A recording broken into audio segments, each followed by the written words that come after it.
Love show. Le nāle tautua mo o le se ufongo Samoa, le radio Samoa, lima I vatolu a mo I Aukilani. O le ua mo le fsota inga fo I ma le fionga atu. A vi e fai mafonga tau moli o le fionga le ripule, moli anga tele shusing, ia, ai whatalo whatu le fionga tu I vi I le dei fo I tai au mo le asofau o le astona. I wha mo mo lo o maruia le fionga ma le ala usu fo I le tautua I le dei asofau. Tele la vela wafiong Savea, ya, fa pena fo fa talo fa tu le fiong mo le tele mo nang le Henderson ka si la wafiong. Ya, fa pena fo le fa fonga malu tanto tu no lo fa pena no ma wa man tapo kala me nei vai ngol aso fa tele la mo foi mo mato no ma lo so fua ma lo ngoi. Ya, ma lo so fua rio mo le ala usu fo. Ya, wa lava se ma lo longa la wafiong. Awa o ta una tala no muri buli ya nafi ya ta ape fo fa msina am. O teo ka wale e fulele e buli ano fa I ya po kala ko vai aso. Ya na. Ya, la se vai ngala utele atu le dei tai au I la usisi la tu faf. Ale tai ni nei Savea lo fa pena fa man la no. O fa ya sina pisi o tanto o nanga ni tai au e le o malo lo la mo le ofenga benga. Ya le te ta te tala no nei ale mat fa sanga I fo mo se kasi o tamra le tu no lo fa pena fo yon tamu mai le lon sa e fia ta pena fo se sa wale yo le ainga ai pe mane fo ya ai pe sina singa ngai fo fam kalanga il mo wa fe ai o ngai ma dila o ale pisi la fo ya ai se fa kusana tala ya o ta fa wa we o ta tal long pema e mana fa fonga mal la no fo le o lo sa no atu le ia malu la tu o afere o nanga nei ia malo fa ftai o wai pe o moli mauana e la toga vai moli mau I le tau o tele o le o nanga o le tala ave fo na mo le tala mo moli isi fo I uso lo o fo watu e sa ili sta vale sa le la sa ia am sa la sa ia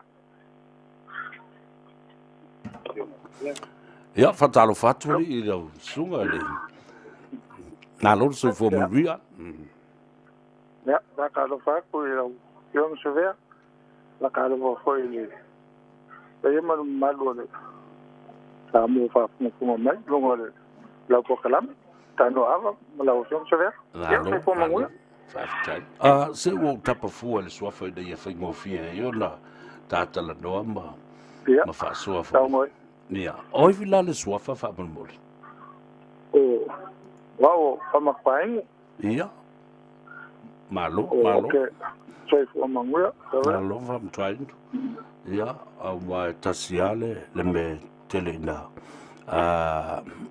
sa wele so fa mo trying va tu le sa fa inga to no ma le tu o tapa au flufi ya ma to la lunga fu malo le so fo mo real ding tai au ya ka fa fa malo alo fo la mangwe la o fio le pu le kio ole la vale be wa una iai o e ma ua tu mauilo ma fo fa mautu o le a faila o filifiringa o le car o le Henderson cars o le fa ta wile ta vale alo le ka un so ve ya alo la sia para trabalhar fo lo ngalu ya lo pana o chota to no me se topo ma tomali fo lo pela nang e pe o wa fele pata vale lo Henderson cars ono o tu la fo yo fa la wilo ya ele ngata fa la wilo I ta vale mata o ta vale ya pe ko se fa la wilo silio no apoina yo so ne ya mato le ti tu pe mo mali yo ale tu mal fa la se vea ia O le fato a wha ngale o le uaunanga le fo i le Henderson Cars mo oi mo le ainga. Savea masalo o le tasiva valuiva na whātawai la Toyota Hilux. Le whatawale nei. Ia mai tasiva valuiva. Ia le whatau a whea le o le moto le Henderson Cars. Ia le o lo ngalua toela whea ngai atu e viti. E o le ala le Savea o toi o mai ai. Leanga o mon mawina i le teni mua. O se company whatau tawale o longa fo i lona sosoani. Nai o tātou tangata sama. Malo. Ia, lelei, o se dio lelei naua uma ono lua tala noa i aima, whaia ma, o le whiunga atu ia vi. Ia, masalo wa saunu koe Savea. O le foto au tau mai. Masalo e lua e minuta e wala au me loa wa whiunga. Ia lea wa amata na process loa ia na i pepa fo. Ia e wala au me wa whiunga. Masalo e whiolo lasi tia le wa saunu me kia le mua. Malo, whaftai. Ia, mo lelei, o le ala toi ngata vale leo la ave tua le toina. O le ta vale lima no foa. O le Toyota fo ile a RAV4. Pes futlu a fe ele tau. Ia o le mea lava e fo te lomutuam tamai. Kake fia o ai nunga kama fo ele luas foro kons foro lima sud. Ia ale o ele malos. Malo. Ia. A vai sau fautuanga inisi o lo whaafunga mai o le atunu o la tu te ina ia mwhai o na tā wana fo ia pe whaamarosi au e mai whaatau tā vale na ele tātou whal tā vale. Ia, malo wa staisa vea, ia, musalo tofulava le tangata ia ma lona si la fia tūlanga whapene, ia ala kuile masani tātou leo ia la kuata ma whaina. Pa wan fautuanga, fua le taavale ile malosi o le tupe mau. Nei, so na oso fo ilunga. Ia lua vai aso pe lua masin, ia toi momo e mai e toi fatu ese. Pio tūlanga le na le lei lava le fua le taavale. Ia ile tupe lava atia e oe ma le lua ma le whanau. Ia peo tala le Savea. Taitele lava molo wa mino. Ia, o le lei, mea manuia tele lei aso ma fuafanga. Ia, e mai se fo ia mōre fia ele. Teimi a vele ta vele fōu le nai tua. Ia ma whapri nai fōu ile a inga. Manuia sapati le aso tai ao li i fōm tuainu. Ia, whapena fōu i lau whionga. Manuia fōu po kalame nei aso. Ia, whase fua. Alo, tu vi whaftai. Ma le fōu le tanuanga ma le fōu i te bali i. Ia, ia sila fia ai. Ele atunu o mea sa o ala mea ia o le moli mau ta ua le moli mau le na ia o mea ta telefoni mal ta tuatusi ia laua fa fonga le malu le atunu laua fionga Savea le moli mau fo ia te mane ia o lea e tala loa ia a o le fo ua sa uni mai le si pe o le kiu fo le i le ofisa foi le wins el mele ia nei io el mena ne o pisi mal tai o mal terminei ia ole na ia le wa batu ta vale isi no mai le batu la to ta vale ia le ne fa solo mai si saini ta pena fo la to sa ale foi ele ta mo tango ta pena in le fianga mo na tele ole ala ba e ta mo ma fo to tele ia ale la ba saini ia pepa al to tele fo malu la to no. Ia peo nai whautuanga, fo isa be masani na tua tuta tanoanga te rotei, ia sia ma tutoa, ma whaatau ma lea mai. Ia la. Ia le mesiri leo mo le mau fo isia tama, leo tangu mai. Ia, le pe whapena, le fo watu whautuanga mo nisio malo le tunu, ia, e maana ia lama whaafunga mai i saunuanga fo le malo le tunu o a whiel tato o nanga. Me te ufa pe ai ka pero ka kala i fa i sa so ho i ya o me sa o me ta no ya malo fa te la mo mato ava no Savea ale mato del folie e bala mai el mano le tunu o va se la fitta stasi e mal tato no fanga lo fa tino le o nang nei o le tasi va fa Kevin is driving manu kau ia ai whapetele lava manuia ia toi pūwhanga o nei asu sa vele pōkalame ia whamanuia fwoi le atua a wanta tau ia tu sapaki a tai au Haftai, malo, haftai, tātou whelo i pēr. ia Lia foi o whaivo nei aso, ia mara sa pati la so te au, whasoi fo ia. Ia, sei fo ia Savea, tai Savea, ia sei fo. Ia le na, le whionga atu i avi, whai ma whonga tau moli fo, i o le whionga e bulianga tele, Shusing, le tautu o le nā, le tātou whale ta vale, o le Henderson Cars, e te maua le Tasi Ava Farm, Cavendish Drive, Tasi Ava Farm, Cavendish Drive, ia ma le lātou telefoni e leise tongi o walu salau fitu tas tasi, fitu tas tasi. Talo fatu lunga le tātou apia fōlinga, Facebook page le Radio Samoa, vai ia lātou ia la fomai ia me o te limas fusene ma te tā la sia mani vātau, whaaftei tere a le tō wanga le lei mai, ia vai. Asiata, lautoa pauniu la vea, ia maaloli i le tapu ai fo i le rei tai au, mo fo i o lo manuia o e leuso, i o male ainga, ia, whapena fo i whaamri atu i le fionga, ia le valas, ia po le fionga fo ia ili ui, ma lona aso fia i nai vai aso o tuana i atu, ia, le aso fia le nao le whanau i lo walo, pauniu, ia, po o lau talenga fo e siata, Vansa Saui, Raupena la feitele, fatalo fatu, balolo sa fumanuia, ia whapena fo i le alito o pata. O le marie o ingo kangaka ie o mai runga le melea, Caroline Tuala, o makoa malanga malo whaftai fo i mo wawai, sau wale me le sene la tau ia, kai le ringi kangaka, ta ala sani tuilangi, alolo sa fumanuia lo mai bo mai nai camper i au se talia. I mea fo lo tupu i le mana ia lo tu si le fia. O to tonga ho mea fo lo tupu una o vatu i lisi vai aso.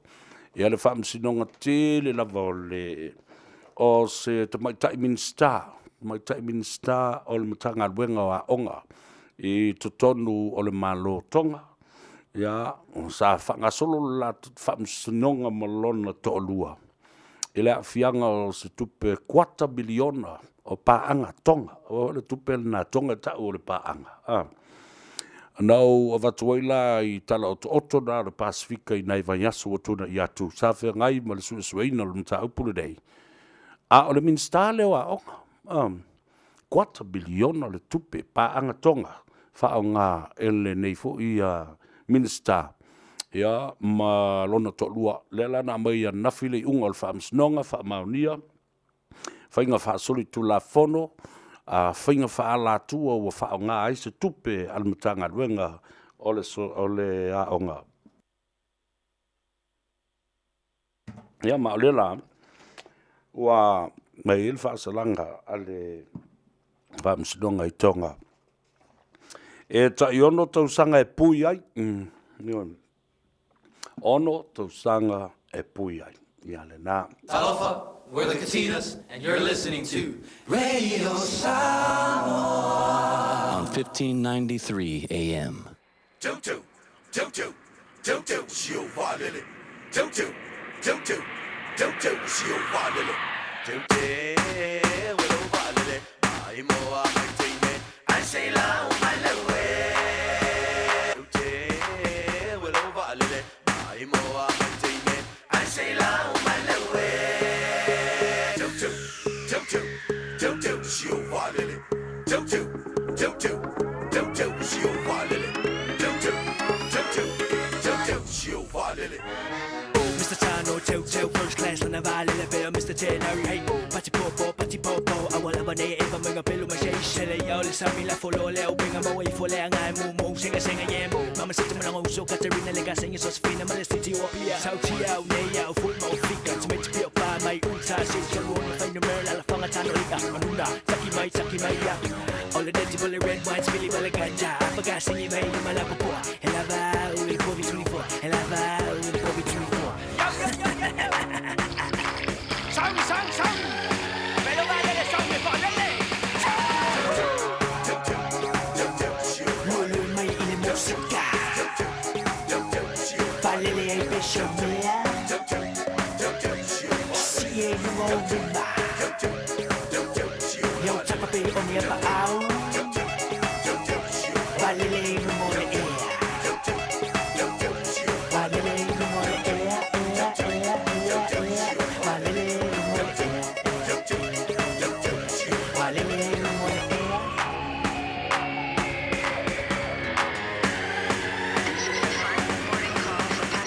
I want to pay farewell and my level chupu. So on a papa to my base for the treble. I want to rebel cap king yell bali bubu over some six checky I bet. Why yeah, will my out nail John Wayne. And papa ding ding dang ding ding dong. The villa dance over a little shit in my see for his side on a pot of my two. I will level kitting at the bay or expect. I'm out of his spot will it damn did it though. You know, and my love can make a mickey mally jungle. Shalom, my love down in the melon of Puleo.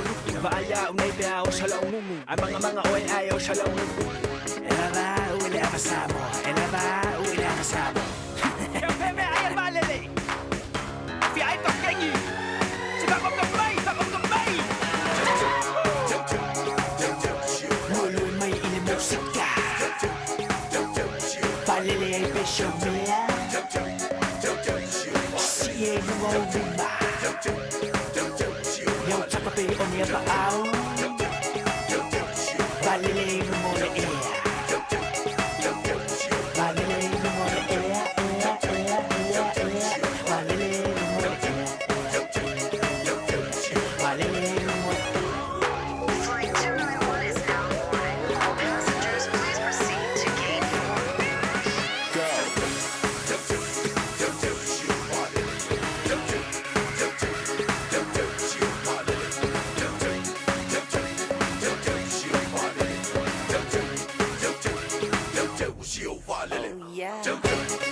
Attention all passengers, we're skipping time. Yeah, from here and Captain Tina, we'd like to welcome you to Samoa. Mulu mai ile musika. Valele ai beshamea. Sie nungo wima. Yo takapi on your pao. Valele nungo le ea. Valele nungo le ea. Valele nungo le ea. Valele nungo le ea.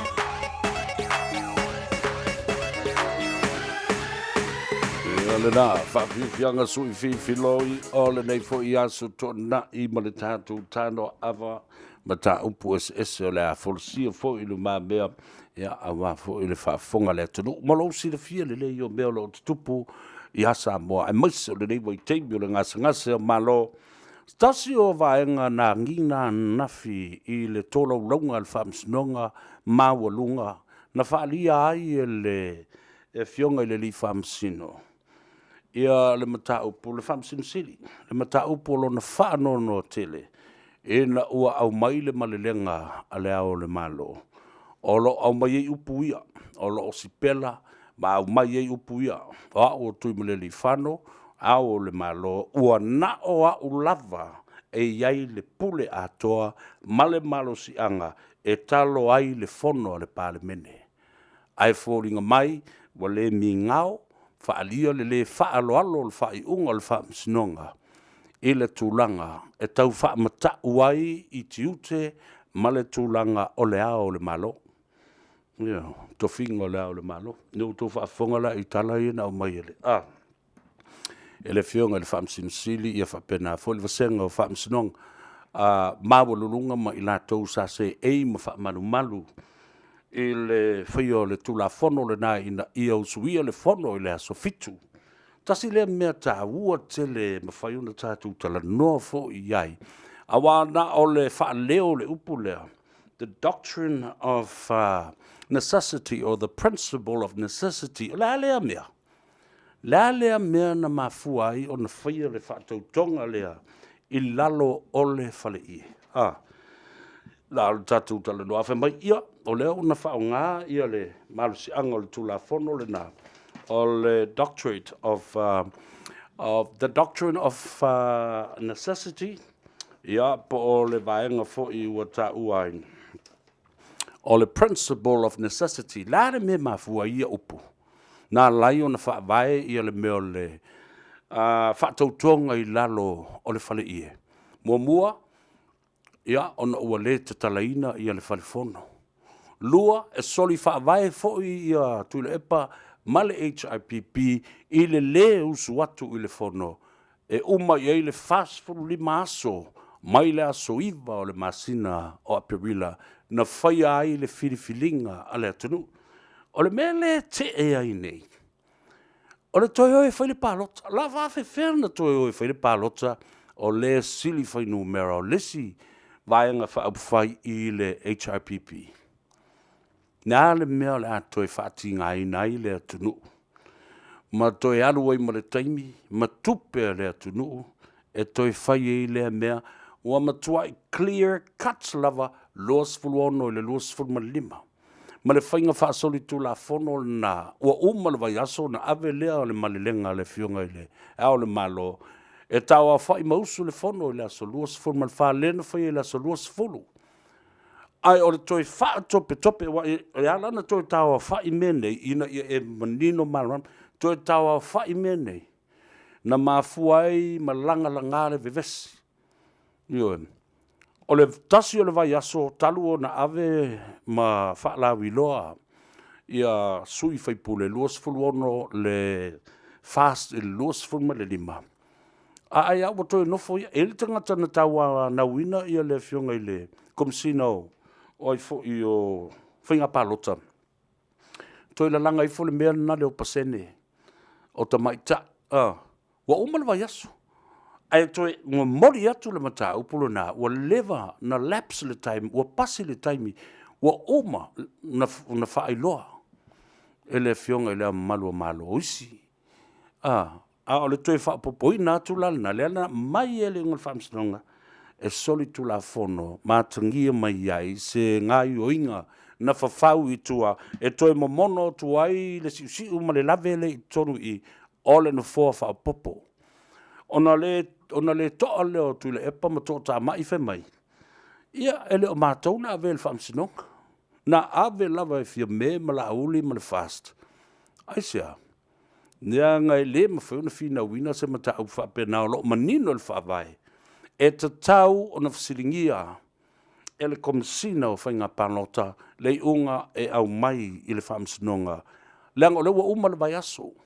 Wa uma le vai aso talu o na whaasilsila o le o lea ua luas fuluono I sui, I le luas fulumalima atu le epa. Ia le na. Ona toia o mai le mata upu lea. O le whaatautonga, I le aso luas fulumalima e atoa I ai ia aso e fas fulumalima talu ona maia.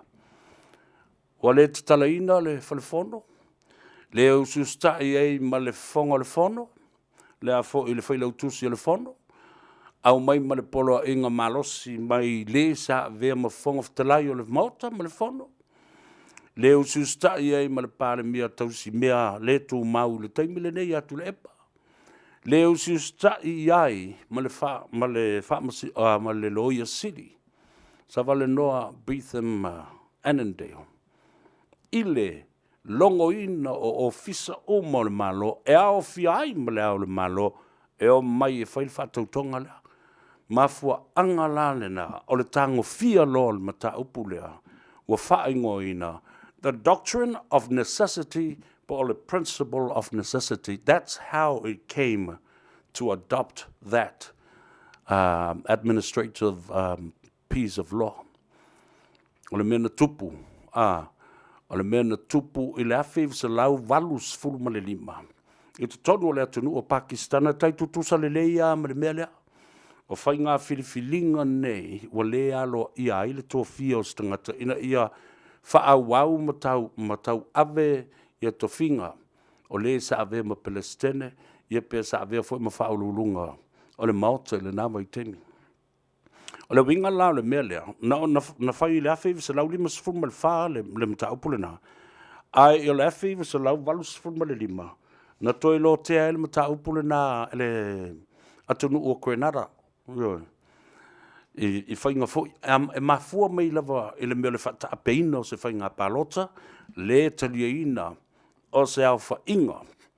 O ni tangata, mani sui e o mai e wha wau le whainga malo fo. Na whao ngā ina ai ia le tula fono leo le principle or the doctrine of necessity.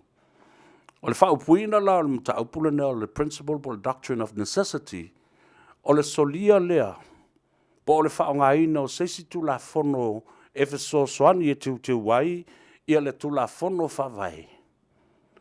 E au noa ma le solia o se tula fono mamafa e ono a fia ai le soifua o stangata. Ai mō le te wina o se tula fono e file muai.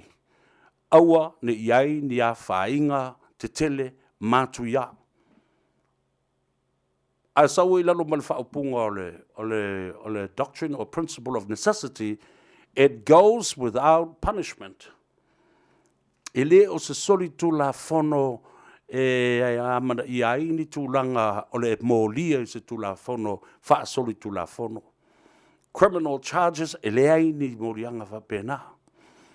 O mea ia, o le taa longa lava I lunga o le tula fono, ina ia puipuia, lesi vaenga o le tula fono, ele o ni whainga wha soli tula fono. It's just a violation of the law without harm, and removing that harm, the most worst harm for the future. O le whae awinga ina na o le mea, mō le wha te inga lale na tupu nei lalo le whana ie. Ina ia wha amalia ina le vaenga limas fuma le lua e talo ai le pāle mene. Ma ia wha amalia ina le vaenga limas fuma le lua e talo ai le fono ina wa uma aso e fas fuma le lima. Ana le whaia le melea. Ana le whaia le melea. Wha peni wa toi ta ape a tole pāle mene. Pe wha ingoa avoid, ia ma le alo ia, ma toi o lo I whaile pāle lea fo le whainga pālo. Ta awa le mea tonu ale nā le mana o ia ia tu le epa. Mana o toi whaisis whainga pālo. Nā te le talia ina, le whainga pālo ta ma le whaia ina I sui. Luas fulma le ono no foa, I le luas fulma le lima. Simple, very simple. Le ai nisi nei tu atu o le mea le nā. Luas fuluono o siri I le luas fulma le lima. La me lau tula I mai nei. La o to ulu, le o a luas fulma le ono e wha mautu pēr le fast, I le luas e fulu. Wa ta tau o na usu le fono. A usi la si o maisi mea lave ie au mai e tua. Wa na o ni mea wha au popo. E wha a pāsi taimi ai. Ma wha a iwa ai ia le process ma le tūlanga o le whaata mo e ina ma le whai o I unga le leia le whaamsinong e te tau no sustai ei. Le ala ua maua e fo I ma le tali o le tusi fo le ala I le pule le na ave nei o I le komsino leo ia malo ia al malo ina ia whai ni mōlianga whaasori tu la fono ina ua whai le tautonga I lalo le whale ie, le whaonga ina o le mataupu leo le tula fono, the doctrine or principle of necessity. This principle in terms is to use and describe on the basis on which extra constitutional acts by the administrative law and authority designed to restore order ina ia toe wha mautu wina pu lenga mamalu ale malo. Se whainga malo fau ua manu malo mai. I se whainga panota. To restore stability ina ia wha mautu ina ma mauaa ia wha vai ese o se whainga malo. Male vaianga mole. To restore authority. Na ia toi wha mau popoina ia le pulenga le lei pe a whai o tulai mai se whainga malo le lei ia ma se whainga malo fau a o holo o wha tau te epe iai nisi sa iai le whainga malo tuai ma tulai mai ai ni vaenga le mautonu ma whetotoa iai ma whetosoa iai ia le mataupu ma fua angalna le alaua e malmala mai la le na Ona saulele vaenga lona lua. The doctrine of necessity and the principle is to the ability to violate a law without punishment. But that violation of the law was necessary to prevent further damage or harm to the public and to the Constitution. O le vaenga nana tusia e lisi ta malo po to lava sa ave ma fa masino se lau mon tup tau sango tuna yatu e swafa ya Henry debunked o te malo mai lo de pito falani ia malona tino fo I fa latin ona mulmuli ane lea ua fa ngai na fo I ma langolongo ina e le si fo I te ngata fai ma fau le lei o le tula fono e le si se lau tau sanga mulmuli ane e swafa ya William Blackstone ana ia ile vaenga na fa mai ua lote le si tulafono ma solo I le si vaenga le tulafono e le o se tulanga ma mafatele e a fia I se soifua ai ina ia mawhai ai o na wha mautuina le si vaenga le o le si tulafono. So the principle and the doctrine of necessity was used then a whai le whaatautonga le lalo le whale ie is to protect and fulfill Article 52 of the Constitution of Samoa. Nā lana whaile mea na ina ia pui pui, ma wha mausali le wha vai, lona lima sfurma le lua. O le vaenga, o le wha vai au tū o Samoa. Ma le tū la fono e lima teita I nai, isi tū la fono oma. Ia le nā, e maane, ia le manino le lei o le wha mamna maina, le mafuanga o le whaongaino le nā, whastula fono tā ua tele tangata atunu, ele tele atunu una la tufa, masalo o Samoa, o le whatu alo na wha iei atunu, o le lalolangi, wala tu tango fia ma whaongaina le tula fono lea, o whaonga e a fo i Pakistan, ele a whaifu sa lau lima sfuma le wha, una whaonga la ia le atunu o Grenada, la fif se lau valus forma lima, whaongala ia le valus forma le ono, ele malo fiti, ele ala o lona lima lo I tatou, ele lua afe lua se forma le tasi, e se a whaongaina ini tulu a fono. Nani fo na o tatou wo le history. Waka ko wo sa o ia le tala wha solopito le lalolangi ma mea le anga o kupu ka ko kongo ua a fia I tātou ma tātou tango au loa. Ese le ata mai o tama whanau o le atunu. Whamai nei fo ila. Wa le kalalanga. Wa e lau atu la epa o la wia le malo. O lo ia yo e mawha.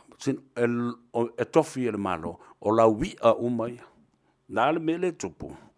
Wai tama whanau o le atunu le e whatauanga vale iai. Tasil na vaenga te tau na fasilingia. E tuila e palawa ia. O ana lo ia. Malo ia le malo. O le ale to ai ngā laungiu le fili ai o tau. Le whamane I fili ai le laui ale. O wa le la tuwai I whaamsinonga. Ma li I te maitai o le whaamsino. Whamai I le se o la tu whaunga whai. Ele loa. Tau na fasilingia au tau lo ia o e avel mata upu avel mata upu. Le mawalunga le malamalamba o tola iai in terms of real matters of issues to be discussed in court. Le issue le. Fa le tula fono. Le mata upa tula fono le. Le na le vatua papa uma le la vama oi. I fa masino. Ia mamalo ia le. Al fast. Pio te fatua I foi. O tasil na vaenga e taun tilo le iai. Mafua ai ona talanoa tu le vaenga lea. Mori tia, mai waftai Savea. Oi au boi. Moriandum, delo o mawatua. Ia le uso a Mori. Oilis ia le stamo Peter. Ia mo auto uma mo le tautina talo fai. Alofa atu le tabai tai o Sunshine. Thank you, Mori tia. Oh yes, Lee Grand. Lee Grand and Frank. Hello, Sifua. Thank you for joining me this morning, Maury. Our love to your mom and also to your brother Frank and the grand, and also the brother. What's your older brother that was there with you, and also to your mum. Vanga le sa utala noa tuai le fita foi le swafa ya tangaloa malingi tia. A le wa tali mai le atali. Tali mai Amerika. Whaafitai mai i le manatua o le latu tama. I lana ngā luenga ma le tautua le ngata le fita a Samoa, le malo Amerika. Ai Savea ma presidente au o le misiona a Samoa i le ekalesia Yesu Kiristo lau pia sungai wa fai ilangi lana fōlanga. I nai tau sanga wa tūna i atu. Ai le mawhai o na whaangaloina lea ta mali. I me lea whio anga o sale longa. E le motu tele i sa la whai. Ia le na, le na, le o whantua nei. O le tusi la le na ave nei e fpule ai.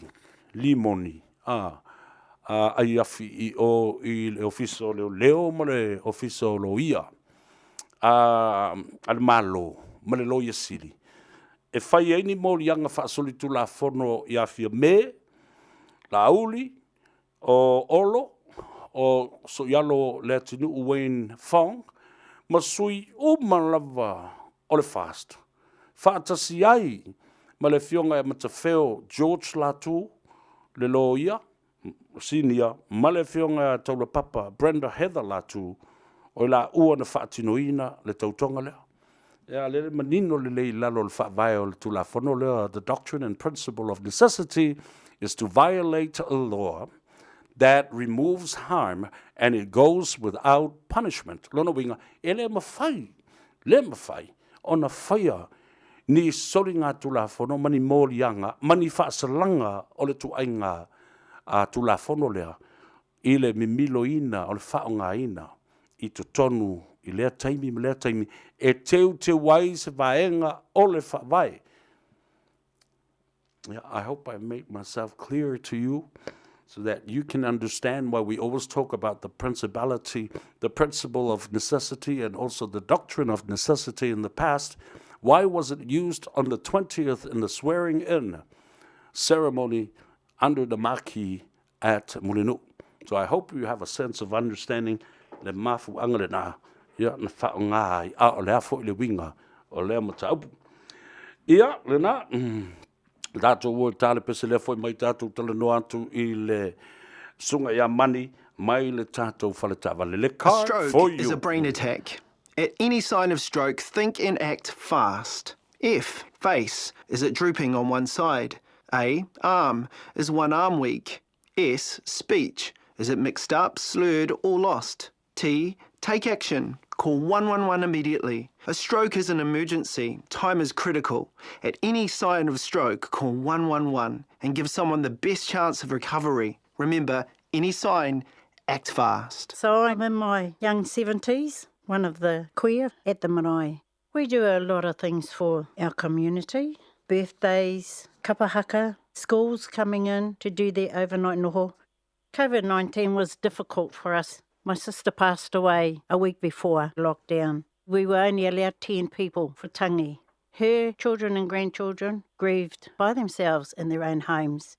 When everyone gets both doses of the COVID-19 vaccine, the important traditions like tangihanga will be able to just go ahead normally, allowing families to do what we normally do.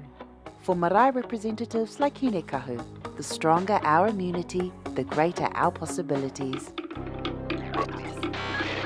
Tasilima Ivatolu Amo Radio Samoa.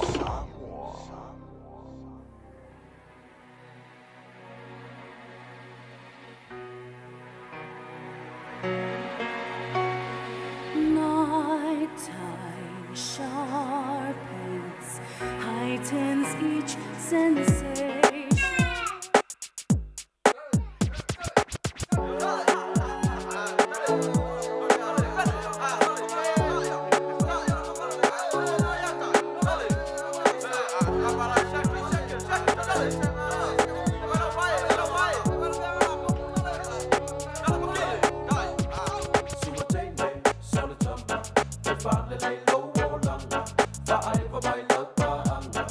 Sip so my night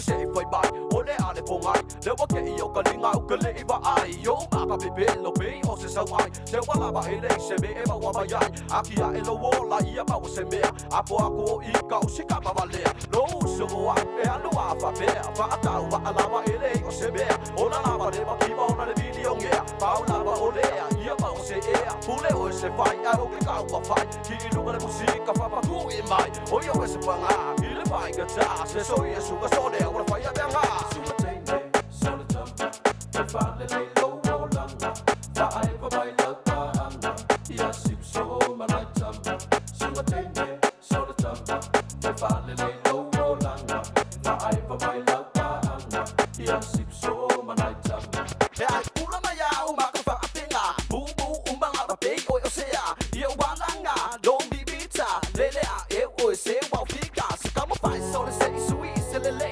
alu alu ilu ma ai le o ma se fai fa ale le ia me ale le e ba mai so le ai o le fe le le fia fia e o le fango pia ka u lama lama so le le banga o mia pa I ka akia se so ia ho la mu ku nge I ma fia fia suma tene so le tamba fai fa le le lo o langa fa ai va mai la pa anga ia sip so ma la tamba suma tene so le tamba fai fa le le lo o langa fa ai va mai la pa anga ia sip so ma la tamba ola mai bakala ka kwanga va yo ka ka we banga fa pe ka ke ya le wa pasasa o so ma le anga ko lo bala mai no brana awala ye ko yo ma be fa pe ngai le anga ulai fulo ma ka le anga yo o banga le we fa ka banga le ai ka le banga sasa lo la wasa su so ke la baba awa fe pa langi ke we for sasa la pa so le tamba fe fa le le lo o langa fa ai va mai la pa anga ia sip so ma la tamba so le tende so le tamba fe fa le le lo o langa fa ai va mai la pa anga ia sip so ma la tamba so le tende so le tamba fe fa le le lo o langa fa ai va mai la pa anga ia sip so ma la tamba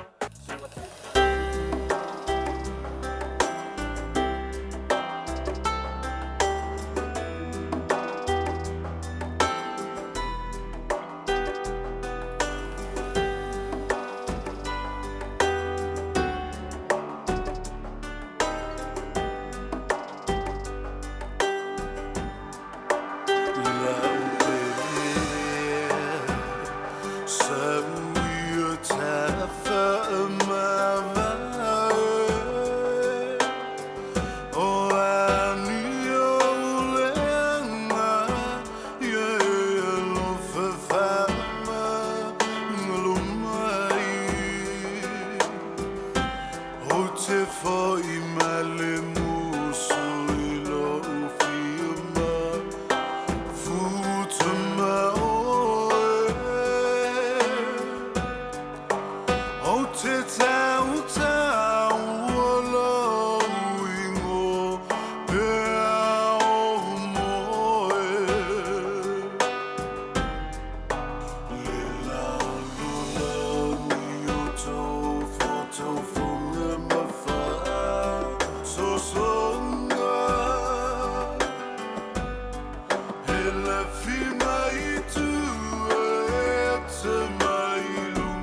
whafonga na tautua mo o le siufonga Samoa, le radio Samoa's for lima, Eva tolu a mo I aukilani nei. Ia ma Savea pesta fo I le nei a awa uli o le aso. Tonai, I le tātou por kalame masani. Ole, Tanoa Ava e te maua I le mea sa. E le ase si upu I tu atu le mea le na. Awa, e le ase vaenga o se mea tātou tala noa I tau mate mate. Pe tau masalomia. Se I vanga nā I ale te ngata la tau ia e matua mafia fia le leanga o lona mafo. Uma le leanga o lona loto. I mea ia tātou te tala noa I ai. Ia, ona tau ai maa mai pēr lea. Ai lea whaina. Wa matua I mafia fia o mātou pa au talu na whaile nei ngā ruenga I le tolu se furumon tūtau sanga watua nai. Lea lava o lo momoli atu ai le savali. E le mawhai o na toe tānu mia. Pe ufi fa manungase. Ia pole ufi fo I le leo kama I moa le kāngua. E ta tau ona iyo ma whaani mea umo lo tutupu lea taimi e whai iai whai unga a tangata o le tātou tino. Tō telefo nisi sa tau oi maa whai mai upu leanga. Palau vale iyo. Ia ma upu maswa. Ia o upu angatai upu. Lele ua watu nei, ua masuinga mali. Ua masuinga mali. E whaftai le nganga le tua o musui ai outo. I nā vaenga, ua outo ua outo su e ma vava ai. Whaalongolongo fo I tala mai istangata tau whiololo atu le rātou māramalama. Ia ma rātou I loa I le melea. Ia, ua sui ai. E lei asa niu e whalala fua. Upu masani nā lea tino. E whalala ona o lea. E re iso ae se ka vale. Whalala ona o le matangi. Vai le mamafa, ma le mawalunga, ma maua o le merengiu. Aia. E angi maali e ale makangi. Matulei, makulei a. E ua nga pi o le ngiu I le makangi. Ia pi o nā upu, ngā usila le whai. Lea lau o wawetu, nei whawhetai ati utou. O lea ua mata o na sui ngā malie, ia mawhapena fui o na ia lātou tala fo I lea whaamarusi. Au tangata sa o wawetu I le nāwai teimi. Au o nei teita ia whaato mea teita I matau mate mai alu pongi sā. Ioi, tau o nei alu mamana malama. O lea o ngāna o tātou. E o ngā listangata. Telefoi meu te awa uina mai I whautuanga, whapena fo I le whaasoa lea, tunu pe asoa le pule. Ai o te tau tutu ai lava oi, mai whaalangolango ai pea oi isi oua tamai. Ai tātou whaasoa le mea lea, a tonu e manuia mo oe, ma whaapula ai le susuru matango fio le la se mataupu, ona manino le ai lea. Ia, Wha mai ia sani Jeremia ia o la auanga ngā whaua la uri inga. Ngā au a maka ia ana. O ngā koe kau kai ko kasi. O te le whea tula o le nātala. O le mea le nā o la sila I eisa mo ia. O le saunonga le te maloa QC. John Upton. I le vasona se I vasolen te. Ni e lango le saunonga le fionga tuiloma. Sa au wheloa ia tuiloma ma le wala ulia. E le luafe ma le wha. I lona ofisa I New York, a vea o ia ma ampasa o le tātou malo I New York, ia ma se atu iai, ia ma tala noa fo I ma le fionga lea lau o whaalongo tunei. O lea ua taunu mai I Samoa, po I nei New Zealand, po wha mautu fo I le melena a vea I ma whaileu tusi o le fono le Pasifika. Ia, nea la ua whaise sota inga fo I nei, whai ona toi whailoai. Ia, ma toi whaise tala. Ina ia mawhai o na whasosoani I le ngasi o malo. Tu ai ngā tangata tonu nei e te tau. O na tula I mai. Nei ta mali. E le ngata sa veo se lo ia si nia lawi loa se ia se atu e veo se lo ia siri al tātou malo mo le tele o tausanga. A oli a vea o ia. Ma ampasa o le tātou malo I taupulenga malo au fatasi. I le United Nations I lona ofisa au tu New York lea sa o siasi atu iai ma whailoa I atu iai. Ia, ona vele o ia, o se whamasino, sinia, o le World Circuit Court, o le whaamsinonga māua lunga lea le lalurangi. E awe i mata upu uma o le toe mawhai o na tāngu fia se pule whaavae o le pule pulenga whaatonu o le tā whatolu o lea mālo ma lea mālo. Lea lana saunoa ia Simon Upton, langulango i naile saunoanga le fionga ia tuiloma ne Ronnie Slade. Whai mai, o le saunoanga le nwhai e lea o le mālo, o ia le iei le pule, mana o ia fo iei le mālo si anga lea. Lea na saunoa i whapea le fionga tuiloma.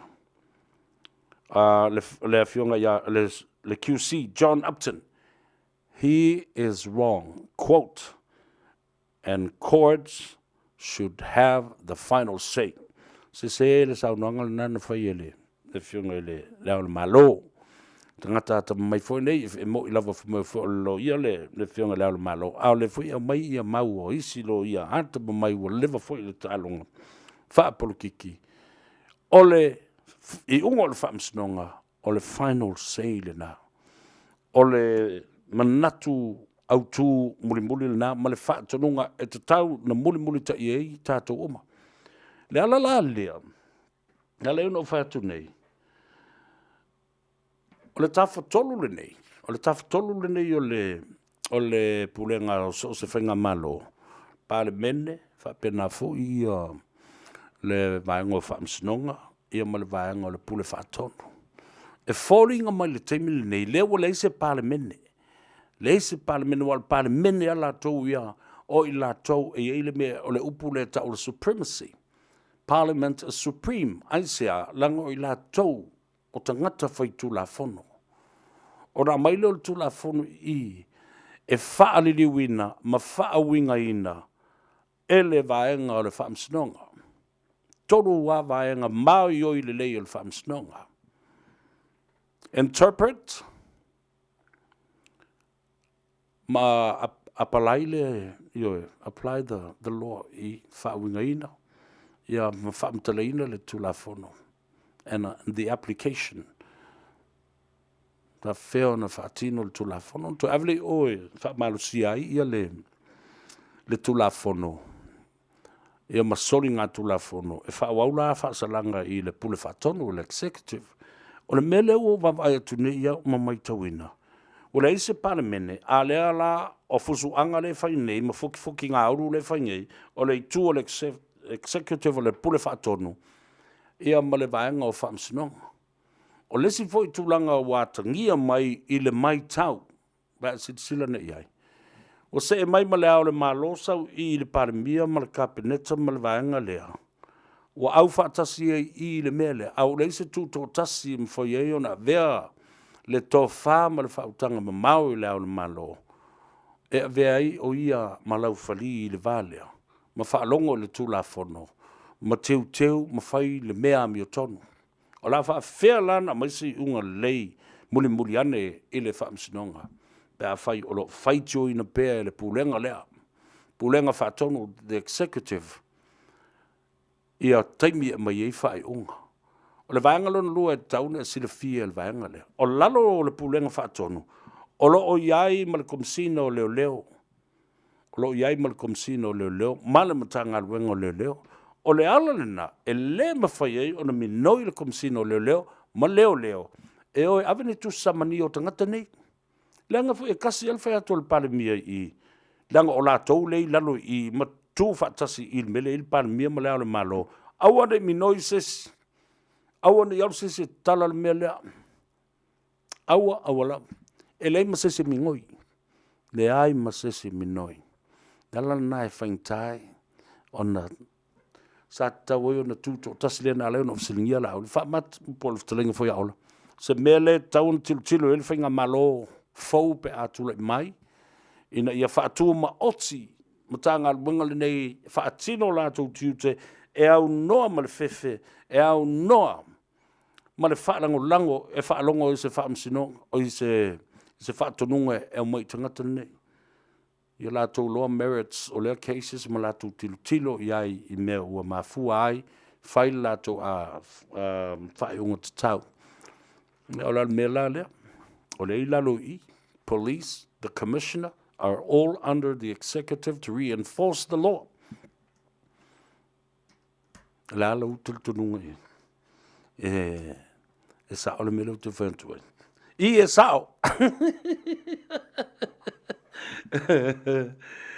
le na vai oto ma li o tato por kala mela so le tele vai ngola tato o la va ia o ile la unga ale fionga ya ne Ronnie tu loma ne Ronnie Slate o fo ile fai unga o to se mai o fo ile fai unga le na mai nafi le ala ave lo mata upu uma i o le pili ave lo te lo ele ta ele famsinonga o talo sanga apili ma le mau re kai mi ave le famsinonga mawalunga e va tu fo so to lele mai fafo to apili fo so the courts has looked at it and said why all right, let's not waste time and have another delay in front of us. Let's go straight to the Court of Appeal and deal with both matters all at once.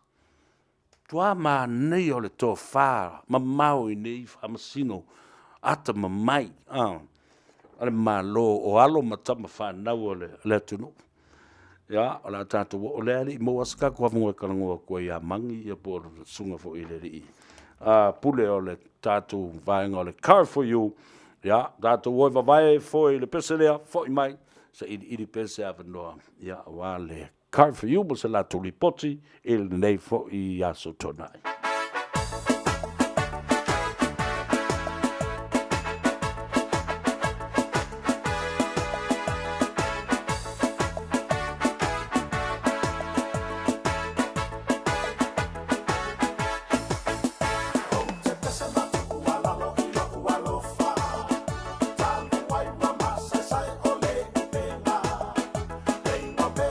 Samoa,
o su ese o fuola uo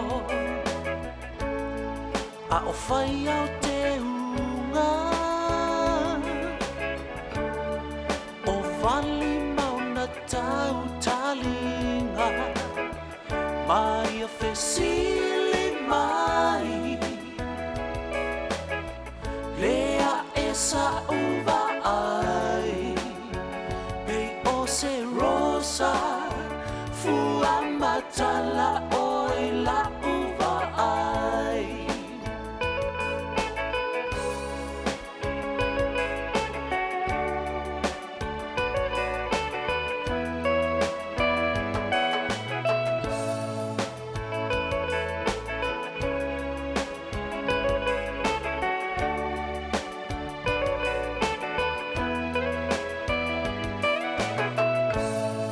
Mao ile siva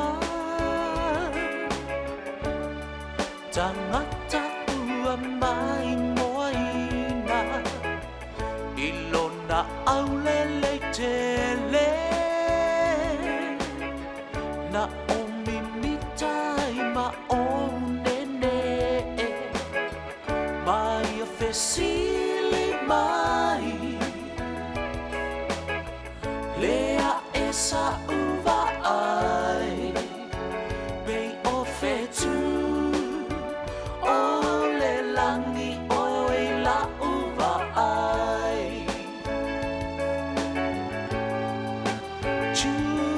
Juliana ea le mana mea sau se io tasi siva mo ta uatu so la ngona mai le ta eleo uma fau fau te alo faia oe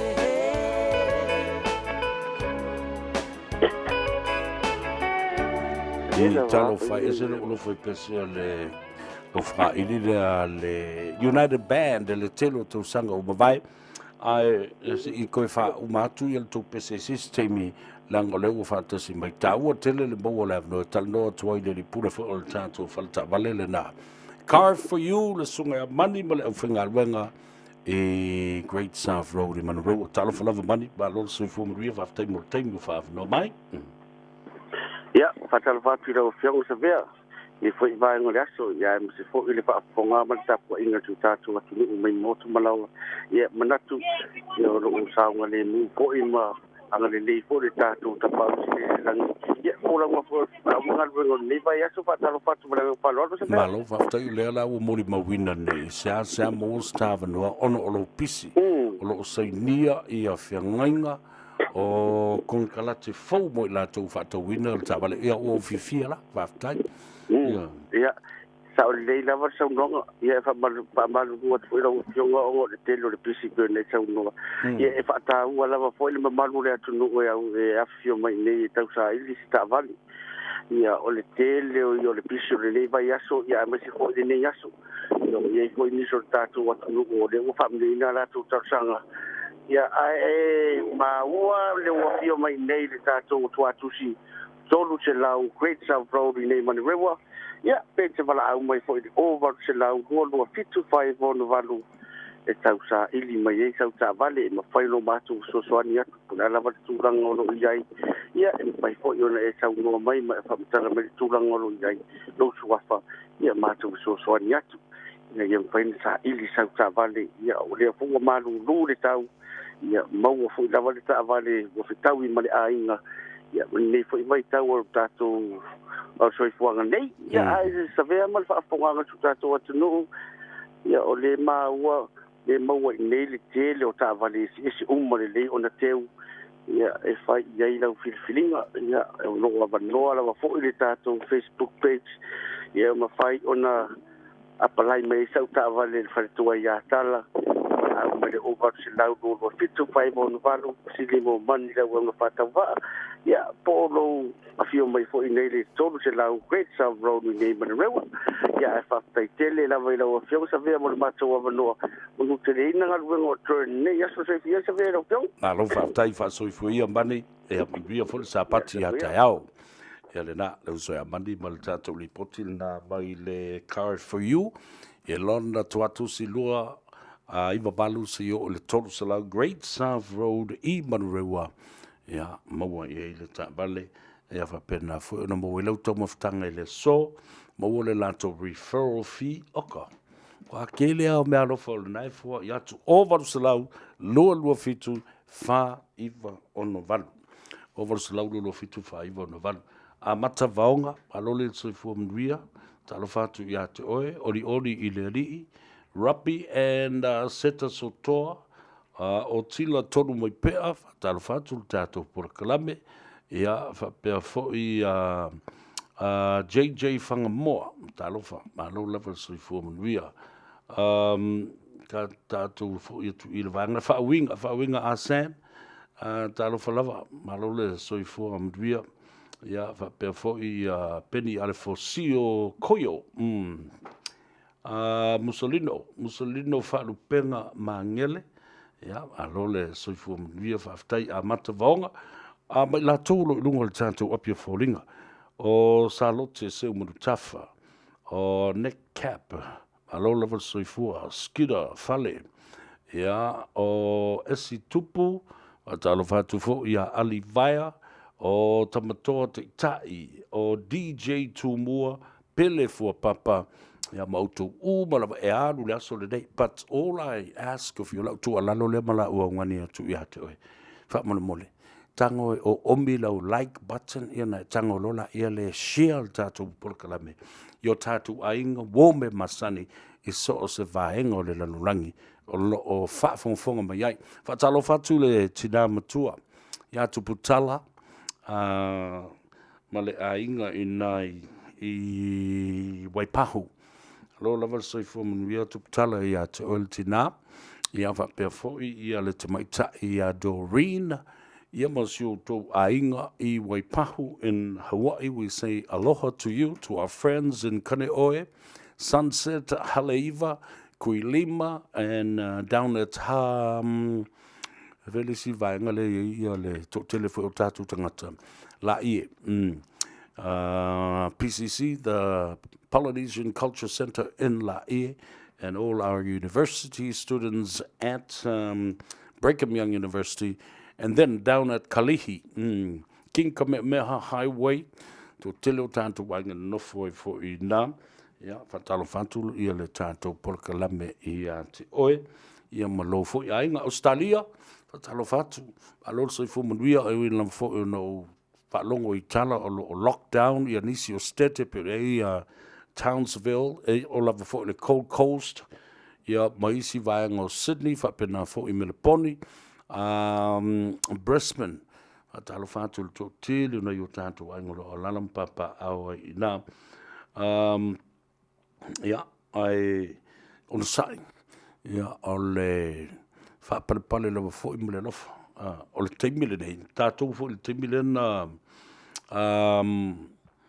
nena tupu ele whara vlave a tātou le lockdown. Na mai a le sa vali a le te mai tai pandemia. It is time of love and being kind to one another. Le tā ua le nao sa vali a le te mai tai o Jacinta Ardern and be patient. Tātou lava papale foi mo on sai. A ia whaalia le lofa I le tele o taimi. I isi o tātou tangata o tua oi whapena foi ia I lātou lo alala ma papa au tūla la tātou ia tō aia whai tete la whai keke le mengi o le mele whakalofa whapena foi le mele kisi ma le fusi ku urofia kisi se umara koviki ma lofia hak bo lofia fusi se umara le koviki tala malia leo te watu nei le pitanu o le atumotu o la lotonga La Lotonga Cook Islands have a problem right now. The excess population of too many dogs in town. Na I fo le whawhitauri le ia tātou I sa mo le telo tau sanga o mawai. I le kele o meo le meo le kai whau e ka le kaulanga. Ia ma kai whau e ki pasi.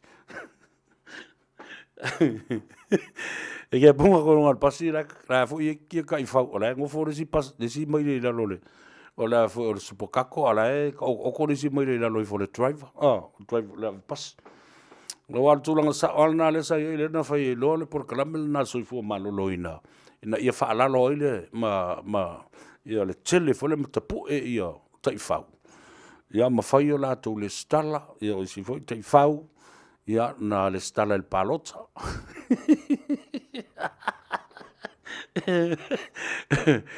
awar me ka nga fai e vai le skala ko fai marcola tu e vatu male fatu nunga ia tu oi e ha foi e kau ku i fo ilalo ia le ngu mela markele o kai fau ia le na ale me ale pole Samoa pole ale kele o kai fau ia le popole ngi me ai ola kele ma ma mala au ka oi e fo fa fanga ia me ole me la na le o tu lai mai i le fo i le Rarotonga e mana tu fo Rarotonga tai pe ta tau mafiti Tahiti e fia e o ia ia turisi no le mana yo mutafa ta fanga va pe foi le talo le tau e ola ia e vai mutafa fa ia ole ma fai o le mela ia io sa fa ingo popoto tai fa ole ma tua ia ta mai o tai fa la masalo an kai fa ngo ku sa mo federe ku el polisia mo o pe ku fo inga wa tau te tala i le ngangana a tangata ia mene o te ifaule i Tahiti ia Rarotonga ia po le ala ma lea e atu ia turisi i latou fale o fo i o lau momoe mei te ifau kongora ka ingam le ungari ka ifau kongora ka ingam na lo no o fai tau o tuoi fo i le ripoti ia matala mai o mea lau tutupu le Pasifika ia ai o taulo le tala le o fa pe ai yo to e famta la le tala le wa oso ia o tele te fau fo le tatu o tudu ia o feo i fo i pas e aku kanga ka i lunga pas wa ole o file pas ole kumu ka i fau ia le me e alu fo le market e te alu atu e te nofo fa tau wa ola bel na fa ia te le usu le ngalu o te va ve usu lava la tu lo fa tau ia le me le mamoe saka le sosi ia manai fa i se lua pos fa stalo stasi nga ai pai lo le kai au fa to ya lo le ngalwe le ngalwe ngala ya so da ya le fa le tupe tu ai lava le Pacific Commercial Bank le alu nga songi le u fa ngoi na nei o le Westpac Bank ya le la te ai ma ti lo le taimi le la o mai nei te fau wa no fo mai o luma pe o ni tangat o le lava te ai te le o tau tala fo i ai leva vai mai ata i fau e lua ta i fau ai le si fasi mamoe ia wa tolu fasi mamoe to e ai le si fasi mamoe ai mo me o pona ai vi fo e miki lamu mo ai fa mai ta i fau le ta i fau sole va ai musu i mai fa pe ai ni ka ngaka ie fe tau talai malo o le loang o le musu le ta i fau mai ke ofo ile le lofo kangi o Savea vai o mal fasi mamoe ingul sua vai ko ai maponga ai o se ponga ai vo si mai maka le ala o le fasi mamoe muri ai ko fe America la kai fau sen kam le va vai va ai le la o le fasi mamoe muri le la ai o mal fasi mamoe ku le lo pi le pu o nga fo nga ingo mal suava e fa mai lo mal kala le skai fa wi kia o la wo te mai Savea o te matua i o uofo i lo le alofa ti ngā na e vai mai o mamata o le mate sawa fai ma tala noa ma fe muswa i lau tau mawhitanga le fai o se pora iwi fo o te matua i o ma kwai o kengia o le mai o fakuro o la be ke lo manga no ke le loanga o lo e ke lo mar malama le nganga le ya sisi o isi mai e kia po fe mai sa me o ke le lo e kaukala ma i le nganga tangata o ya mai fe mai lo markala ares ke fa vai mariero o ma o mai kwa nga mai nga fi ai o ko alul pasi mo le na ma ke fi e al kaula e pa mai sau ro cara si ma pasi se kwa a fa ya le ma ko le lu cara le ke lu ho kwa Whako whea kua ke le wo mai. Ia ka umai fu i le kai faule le ngu o mai kua. Au ke muso e ka ua kunge ke u kou whei kai. Whape i le ma fau fau o kai fau i am. Whako i ole lik, kako koe whire. E whamerika kai fau. Kako whei loa i la kapi la sko hai.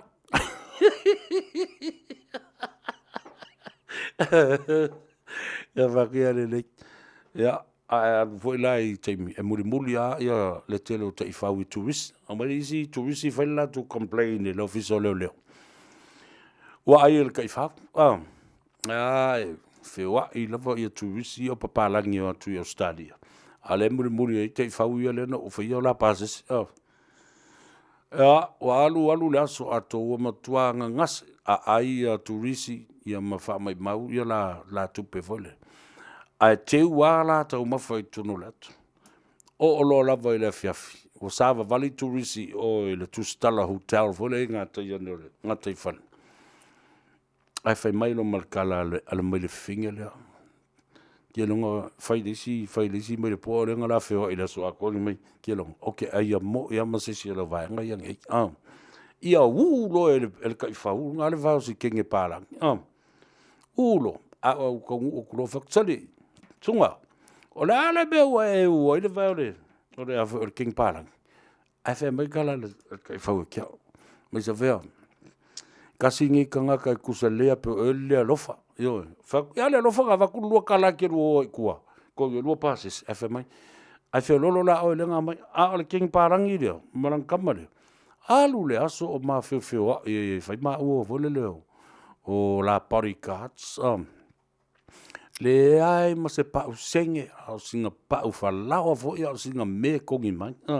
Le lau ma pisa longa ke lo la oe. O le a u lo marakanga kau sesi o lo vanga o whakia le nei. Vai, e siri pe alu mai lo e ke lo se mea. Mangu ele i o mai leo leo ua whanga soro proclame soi fua malolo inga e kapu e o kouma. Ka loka ma whaiko le skala ma. Ai whe mei kara riske i whau. Ia ngā fo ingi si le skala, lai make le skala u ka i a fo, i kangu malala. Ia le kako koe whenua, mai kako whenua i fusu anga i whanau sainga i pōra skofi. Ia re ra, ia, o tala nā o te i whau o mea o tutupu o teimine nei. Ia, ma ua vea ma whaafi tauli i le motu o le Cook Island, ia po le atu kuki, ia po Rarotonga fo. Radio Samoa. تسليمة يبطل عمو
tautua mo o siu fongo Samoa le radio Samoa lima i vatolu a mo i au kilani ina ua se 4 minute o leo ua a lea lua se 4 minute o leo te ai le tu lai lua ya ta ua le dei a manoa ua mawai ia se sota inga foi malفتele ngā tungsia Pia Wilson le li pule o le tātou falta vale Omega Cars ili nei fo i astro nai fatalo fatu tungsia a lolo se fo maduia fatai foi mo ngā ruenga sa a whenga iai le nāwa yaso ia lea o tātou taunu usi ui ia a olumana i lea so sapati tai au ia nā mai lo vai yaso nā mai lau to whaile tu la whale ia mo fatalo fatu fa malo vorte ku manuia la votionga Savea lo tu la mai le foile nei tu la yaso ia watula ta fai tau watu lau fa fili ia e dia la male tapa au le langi joe le matango fie fo ile fie fo ile ama ia ino le aitan le tau tua fata wa tung siema lo meka kas pa ia mo lu so ta to tunu a fea yo o ma le ne so yo o le me moni man me sao ia ele I fai ti ai le lo fi mai pa ia mo lu no so tunu pele no Samoa e ka tu la lu poki temine ia a Savea ia ele e tasile ta bale na lu len ta o la fo ile fo venja na fai le ta sa po wa afole fiti ai mai ala se bank statement e tau nu mai le te ma tina man no fo alo man bank statement ana nei bitai au le afole ba anga mai bank statement apu mai sign ave man tabale ave man la to ape ni la tala ia tulanga fa pena cash for cash mai le tanga ale fo ile pule ia tulanga fa pena fa si fo ia te nei ole wa ku ia ainga fo mai lo ile bi yo e ke strive le fo ile the Toyota Fortuna 2018 po mai test drive la fo ile the Ford Ranger po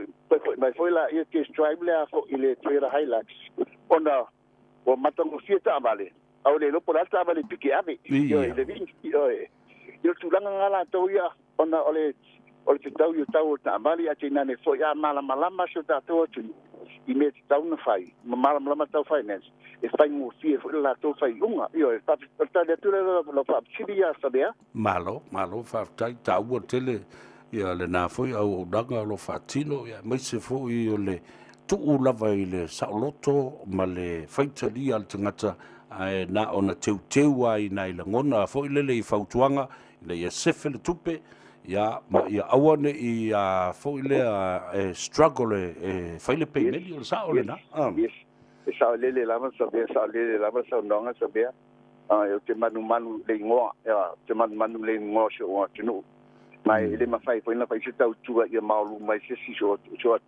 e pole tala me monia Savea le so e to tolu ainga to taliwa to fodi yo e no mai lava te sili mai tau tu finance o ngai foi tu langa pa le to no isua fa tu langa fa penga no o fa lama le tu langa e o yai ya la fola ta o fola ta pena mai o le si ainga de la fa tali mo le si tolu vai aso se ta mama mai na isi ai tala e tu langa pa penga foi ai so so ni ina ia fa fa mo fi ai I mesal affordability for le affording ai nga to ni sa vale ya ale en tai foi nga to ni foi fa fa po isu ai ta fa o me sawa ya fa po foi ai tala lo ngol ai tala nga la fa po ngo ta volta ba o mali lia na ai nga yo la to yo ta pena fa le mai mo le si go tolu vai aso o le si ai ngol masina to ye no mai lo le fa ta vale au de malia te tau lia te le tau li ta vale o me ka kas ai malama se watu no pele ino Samoa tu langa me tau finance ma tu se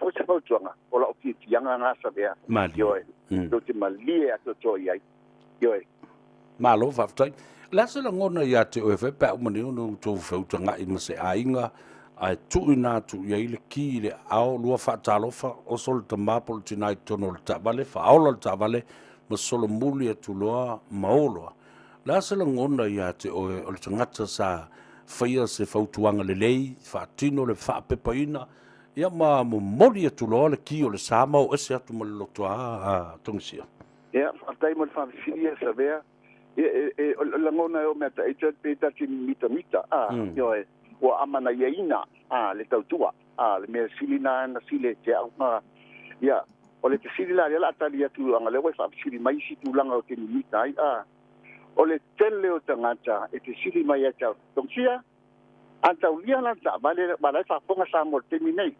Tongsia antaulia ta vale le. E sia so commission na mawai. Ya. O te mata mule fa Italia sul te sili le le la fa fonga me sa mo.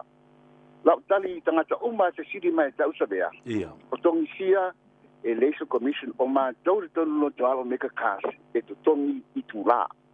E taulia pele taulia ta vale.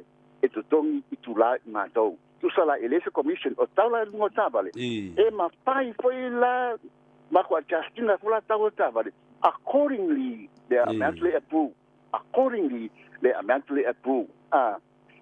E fia na yo tangata. Le lau fa fonga mai sambo yo tu langa le lo me ka kas malang tau tua. Ele engi commission ilungo ta vale. On me moni man sa ole sabea. O se ni mita foi la. Ava pela for example la tu fa ke ina fa fonga sambo. A sa fa pela ta vale skul lima afe. Tau ta vale. Ai saula le pura fa pe se fun tolu afe. Ta. E ma faina ma ko Justina. Accordingly ile puvo le pu mai ai. Yoi. Ole fa mauni ngal tau tua lo me ka kas mutongsia. Ile pelo leu fa fonga la tunu ila maulea. Yoi. Ole mafua anga fo inga ole to a tele o tangata e a fiel o me ka kas ono tu langa le to le o me ka kas. Ma lo fa ta o tele dan fa fonga ba le tru o la te bi ta puni o to le so. Ia e fo fua no molia la stona ai po le lima po le ono. Yoi ai fo fua la to tele la fa ta bali. Yoi. Ava pe o to al termina o ye fo inicia e tuaia se longa tale valu tale iva ta se fulu temia mai na serve ya customers malo va ta ono uno to fa tu e va veta puni ta o e non vole ta o yo ta po ia fai vole ole tu fa ta singa male fa na tu no fitus full to sanga ole onga pese ngo fole au le yo kengi ki ole onga ia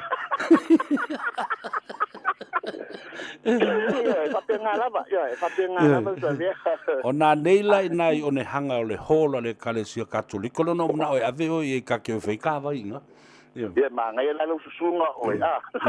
Ia le penga le nai. Ala shout out. Na paua le po. Na paua le po tong si o le la pi wai o me la ai ngoi ka ngaka.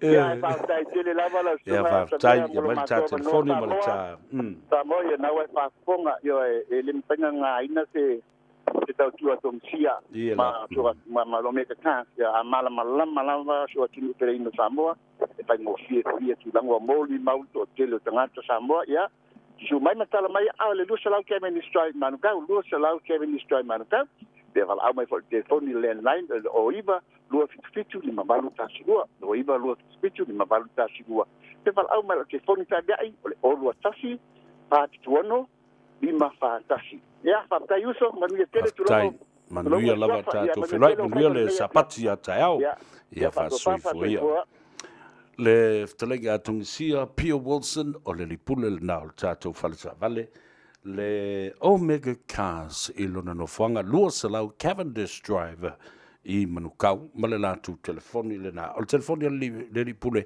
ke alu sa e vidi sa ora ngalenga o lua tasi fa vituono lima fatasi o lua tasi fa vituono lima fatasi e manatuala na o fai mene ia le ftalega tungsia fai o na te fai ngaluanga te fia watu na nei le tu lai lima poleono wala au le numero na o la fatal tali mai mo oe ia ena e fai no so so ni atu ile fatinoina o le fa mo le na sa tavale fo mo le ainga ia na o te fatu nei ale tali mai ele to tele le tu no fo le la tala le na matu e winga I se fa fita au lo fe ngai nei ma le atu koki wa la makan ko ke le aku mai le maka I fau ngai lo kangaka I ngofo le e wat taula na fai e se fu fa ale so fu malolo ina mai la to fo le dog controllable animal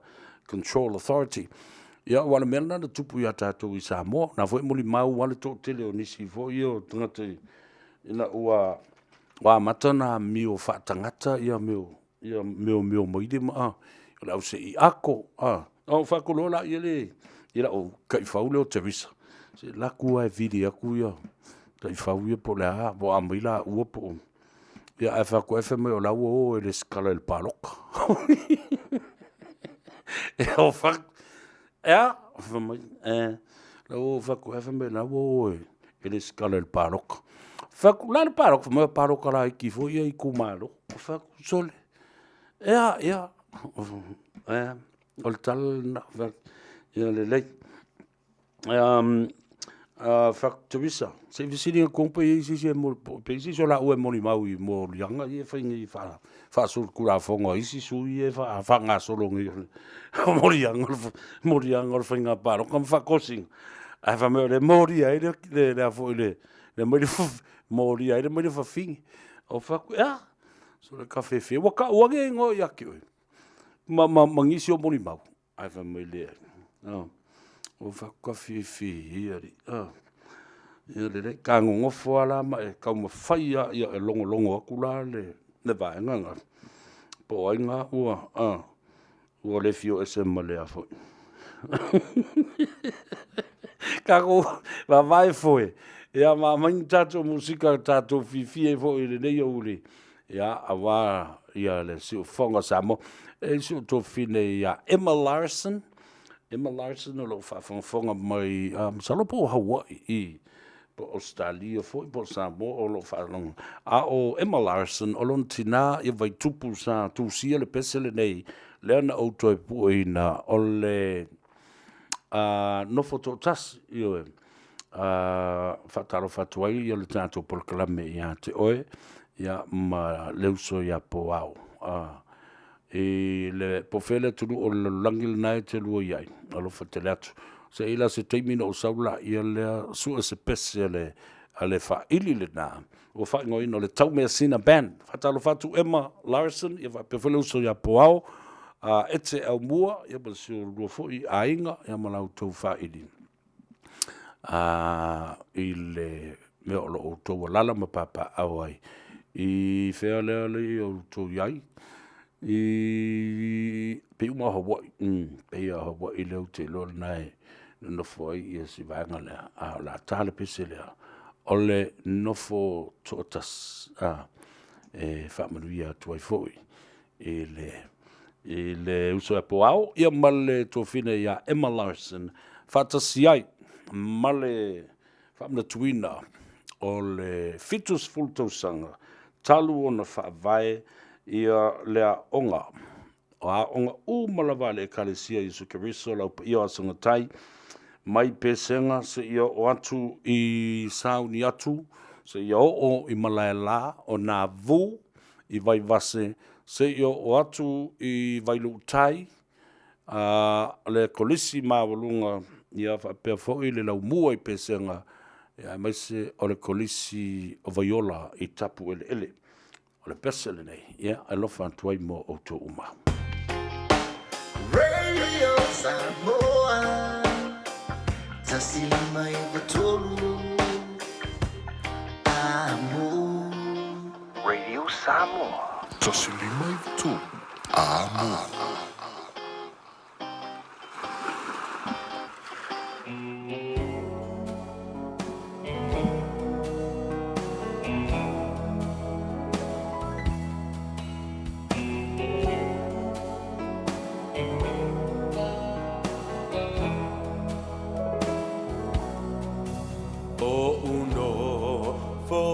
Atasi ma fau ngai wa sau tua lasi le alo fahe mo oe wa pei o se mai awele lai se iangi mai si o le o e tafia falongo iai la upele ea o o fea o e iai Lalulangi pua o amale manunu Wa sola le la fa sulu sulu Unai o folingai Wa mo atu Be ana e la Talata mai, se fusia uma e foi mai, la upele ea, wasili o eleva ai.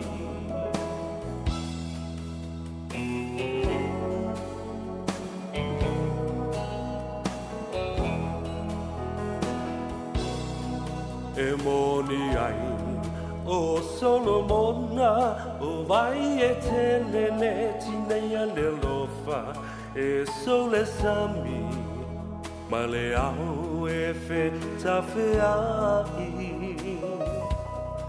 Le timungai se ito mai, wa o ngala lai le fia inu mai, fai mai e sotana, po o a upele ai. Lalulangi pua o amale malu, wa sola le la fa sulu sulu, unai o folingai, wa mo atu. Pe ana e la, talata mai, se fusia uma e foi mai, la upele ea, wasili o eleva ai.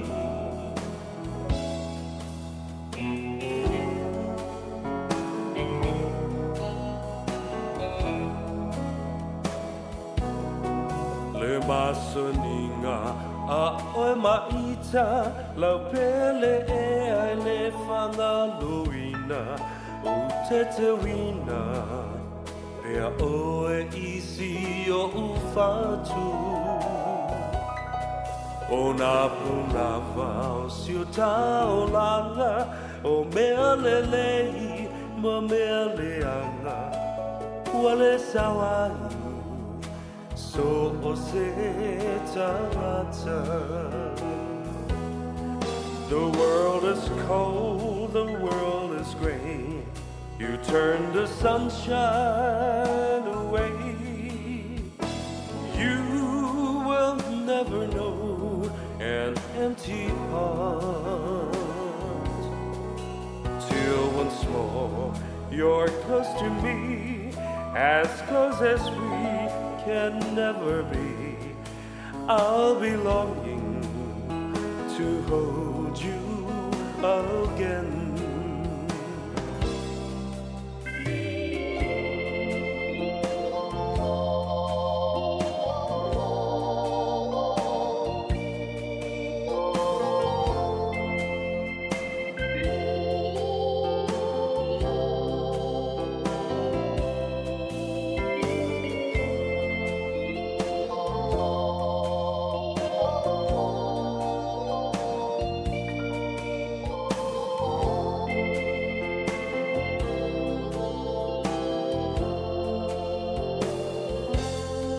Lalulangi pua amale malulu, wasola lela fasulu sulu, unai o folingai, wa mawatsu.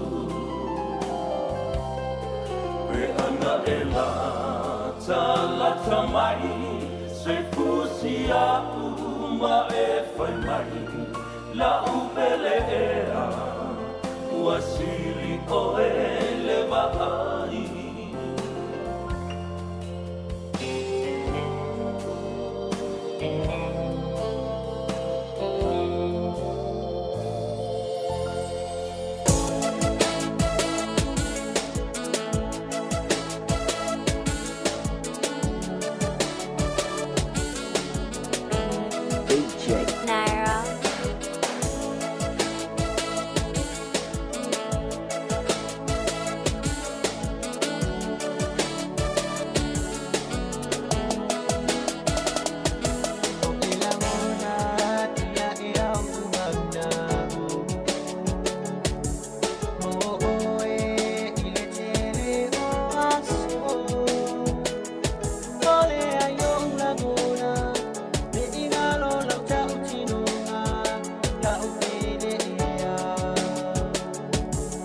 Amara tu, dia imesa tafai.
ale aisa o ona fo ile waira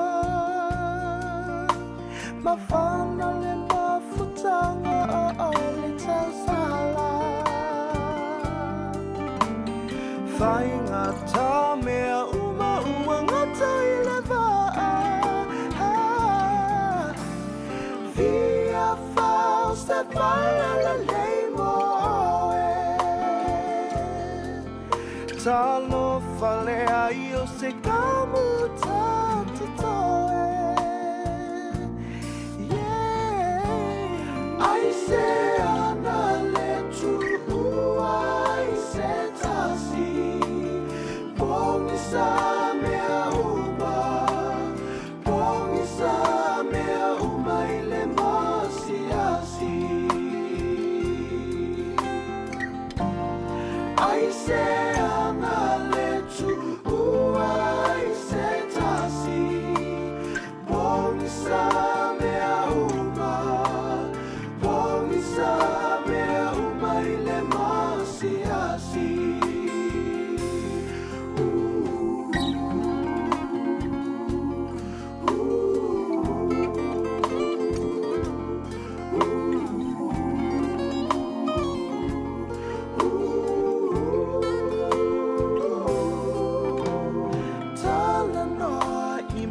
tu atama fana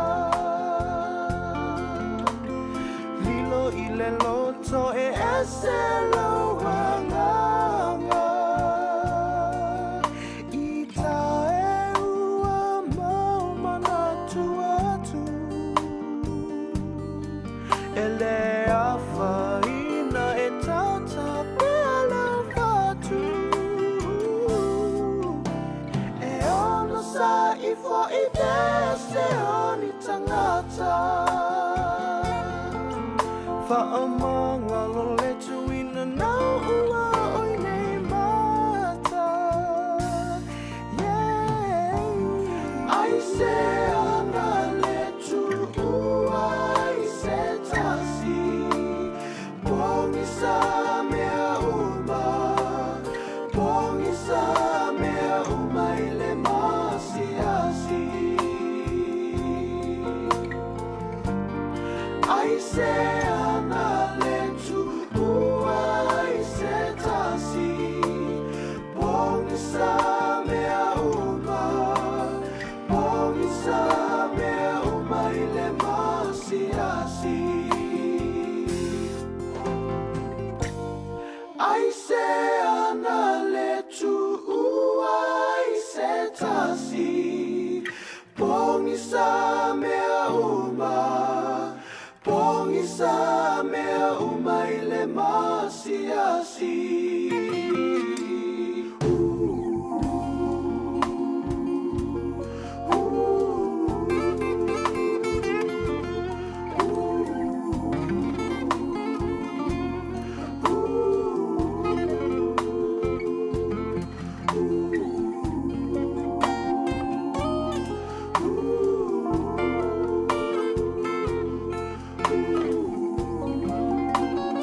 Ole na, le pese, nau mati le ngona, pongi sa me uma, langa Savea. O, te nofo mo toe mafofau I upo le pese le na. Ona tula I maile o se le ngona whapea. Ia sa awa, io. O wao mei ua tula I mai nei I le tātou whainga palota ma me uma wa tele ai o le vevesi. Ua pongi sa me uma le lalolangi nei Samoa. Ina ua tula I mai le masiasi ile le mali lio istangata ile fai unga o le palota. Ua malo leisi tu, sili nofo leisi tu. Ia se I fai pefi naua. Se I uma le lei lava. Ia ona tātou lo armea sa o ala tau ia o te tau o na usuia le fono. Tilo I fai numera. Lea ua iei nei. Ia ona no winga tasi lua tolu vai aso ua te tau o na usuia le fono o le aso lua o le masina o kuso. O le whamriaga le o le aso whanau. Mo le whataro whatu foi. I le sunga ia turi au pupu muri anga tele JUL tasi ia ma le faletua ia moli ia ma se latou foʻi aiga i Hunua Falls ia i le latou faatoʻaga i Hunua farm faatalofa atu malo le soifua manuia faafetai le mafuta mai ia muliaga tele o le faamaliaga o le aso fanau o le atalii faasino i lauafioga le suga iā tasi Andrew Tasi ia o se alii o loo avea mafaiaʻoga ina le Calston Intermediate School i Aukilani i Sifo atoa i le so le fasfulu ma le tolu tausaga o lona soifua auauna ma le soifua tautua ia foaʻi e le atua nisi aso se tele nisi tausaga se tele mo oe san alofa tele atu outua fafine mo uso mo oe mai ou aiga i Australia o Samoa ia faapea foʻi niusila nei ou aiga i Italia the Honourable Ambassador le fioga le suga le palii Caffarelli ia ma tamaitaʻi foʻi o Maji ma sio latou aiga ia ma lau anti ia o loo lala ma papa au i tonu o Italia ia te oe ia alofaaga lenā mo oe mai o matua muliaga tele Joe Tasi Mamoli mai Hunua Falls i Papakura lofa foʻi ia faamanuia oe ma le aiga. Happy birthday to you, Andrew Tasi. Tasi, Andrew Tasi. Yeah, celebrating 43 years old today, a teacher at Calston Intermediate in West Auckland. Ia faamiaga lenā mo oe i lenei foʻi auauli ia ma le faamatatuina lo fasfulu ma le tolu tausaga e lesi faamaliaga foʻi o lesi foʻi aso soifua lea o te tautilitilo tunei ai o le faamaliaga lenei o le aso soifua o le atalii a Malini Eliesa Aumatangi Masi Tavae Foe o le pitanuu o Avondale atoa i le so le luas fulu ma le tasi tausaga o le soifua alofa le atua faamanuia iā te oe le atalii ia ma faatele nisi tausaga se tele te soifua ai ma auauna i le atua ma le tatou aiga. Happy birthday to you, my dear son Malini Eliesa Aumatangi Masi Tavae Foe o alofaaga na mai o uso ma tuafafine ia e maise lava mai o matua le talenga ia Aumatangi Masi ia masi o tina le fionga atoa tusi Aumatangi Masi i Avondale. Happy birthday to you both, Andrew, and also to Malini Eliesa Aumatangi Masi. Au i whala nisi o loo whamnatuina o lan tau wasoifua le so. Ia, vea fwile nei awa noa. E moli e toi alo whaanga ma whaamrianga mo o tau. Ia tele o tau wasoifua. Mai ta mam tina mātutua se i o atu le tupulanga televau se i o lawa le whana witi o loo whamnatuina o tau wasoifua i le so. Ia, manatua, pola kalame masani le na o whaamrianga o wasoifua fato awhaifo i le tai au o le aso ngafua o le vai aso fau. Ia pe ala usu fo i le atunuu ma malei fua i whanunga le lei i le fangu o le polokalame o le malu o le taeao le sunga le riawao ia ta vai meni ma le tausala ia Janine Tui Vaiti. Leilani le urua i alii talo fatu le tātou polokalame o Pepe se maia. Watching from American Samoa, fatalo fatu to tilo na yo tātou ainga tuila mamanua a lo o mafuta mai. Ai masela va fo i upol o vai isi tangata i lo mafuta mai. O fale alupo o i vai singano i le motele i salafai i asau. Wa o ko va aila i le tilo i la lo mafuta mai. And please, do me a favor. Thank you so much for sharing our program. Please press the like button and also share our program with your friends and families all around the world. O leo toi fitu minute o na tale o le tu lai. Tolu manatua o le tau le tu lai whai le uli nei. Ia o la ua whaatasi atu ma taunu wantu le tātou au wha salalau. Our broadcasting team from Radio Samoa. Te iatu le fionga ia le malu semu se tite. Ma le la tau fui au wha salalau. Te tia wha fui LJ Lolesio. Ia a wā le au maia i a te oe mai i le malai ta alo o le Mount Star Smart Stadium i Onehanga, i Aukilani nei. Le ta alonga le nā, i le vāo le manu Samoa, ia ma le au ale i kaletahi mai tonga.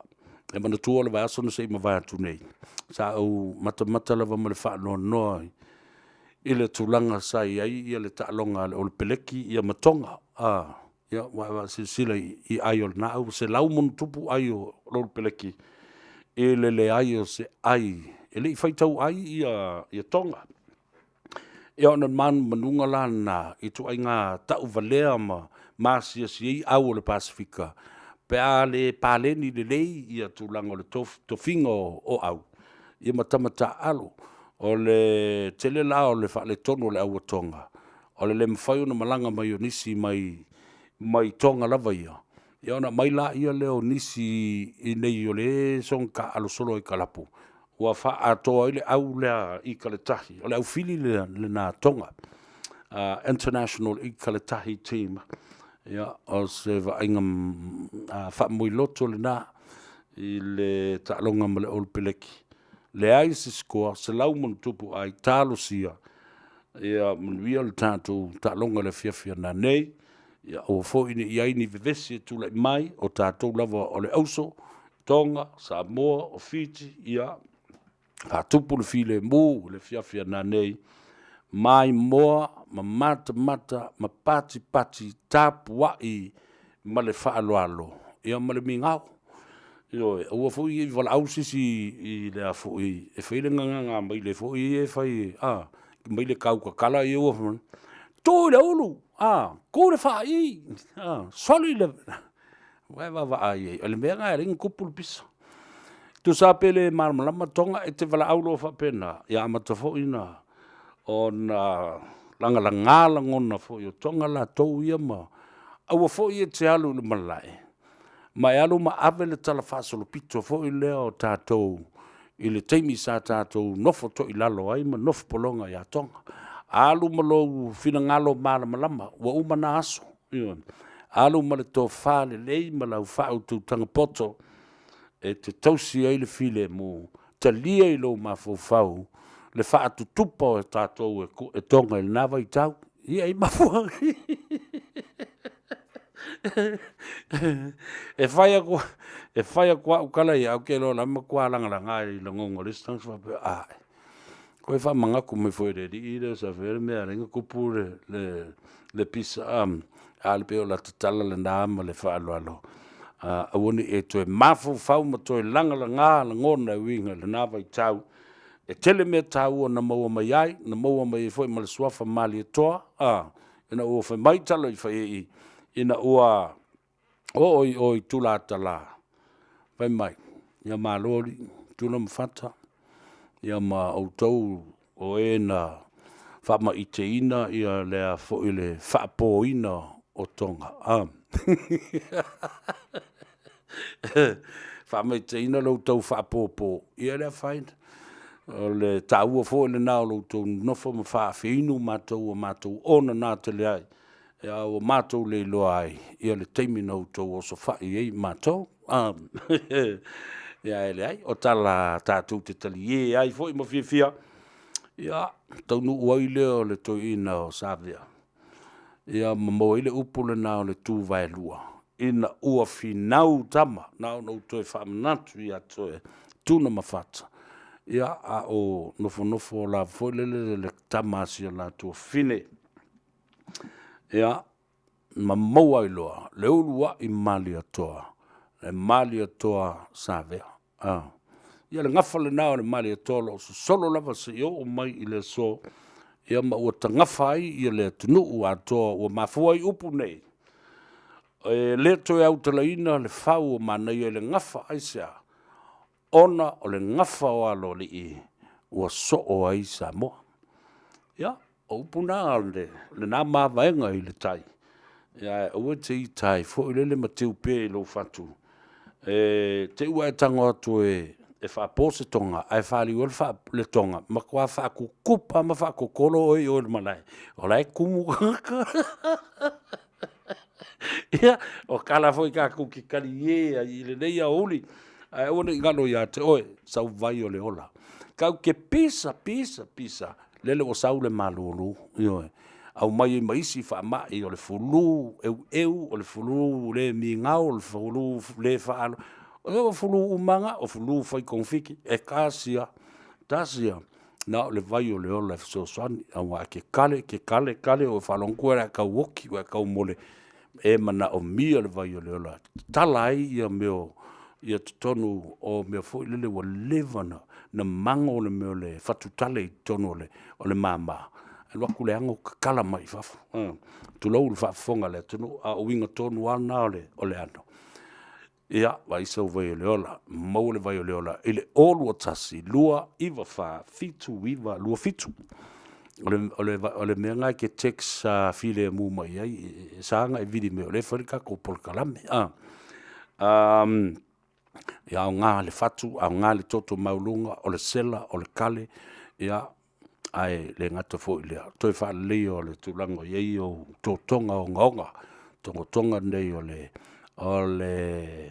fatungao, kidneys, ia ma le liver, damaged liver and kidneys, ia va penal ngas o le suka po le diabetes, ai maise la, o le ngungu, e mankua le keimi o le kaumalulu, o le keimi ngai makua loka i loa, ia ongo ponai vi, ona o le tala o le tau, ia, le angal na, o le vai o le ano, so swani na ngase, e tatala ai ia meo nono tanga o lousa o lo tonga. Wa mawhainga sa vali a oi le fale o loa.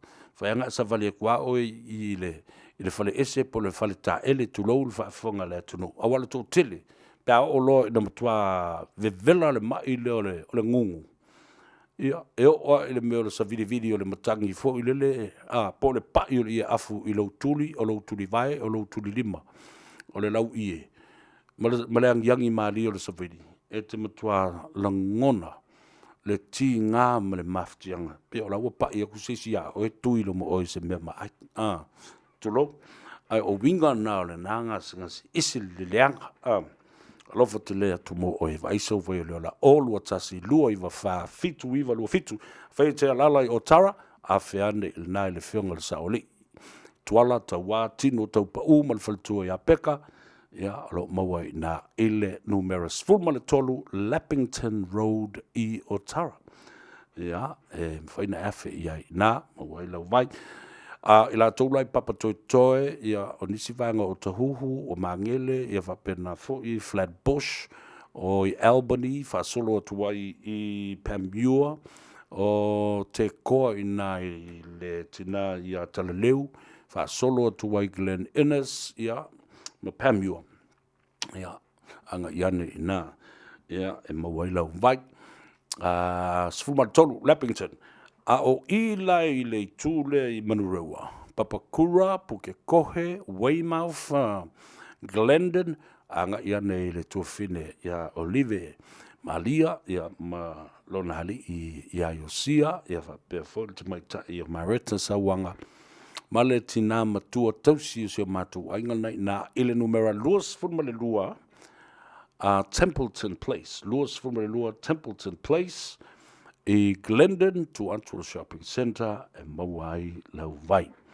O lau vai o leola. Ia, nangwa umala vai a voka. Ia, e maua uma i ngā. Ia, vai nā. Ia, ua tele mo oe. O le whasisilanga le nei. O le maftanga. Lo tufanga i Brisbane i Australia. O le mātou te teio le tū te whaitoa ma whaapoi fo i whala au tū vanu e pei o le fitelenga i a le malu ma le mamea ma lo la whale na tō ese. Mātou te valvalusia fo i ma wala au whaaloalo. I alo ma tama whanau uma le tu malo lo tufanga o i o lo tufanga i a le pata. O ila tōlo alalam papa au i Brisbane. Wa e nei ia le tō whae le sunga le whawhengainga. Manisi foi o te mali i ma foi launga. Whapea le laulau a whono o le mawhtanga lo te whanga i Brisbane. O le a whiawhia se tātou talanoanga.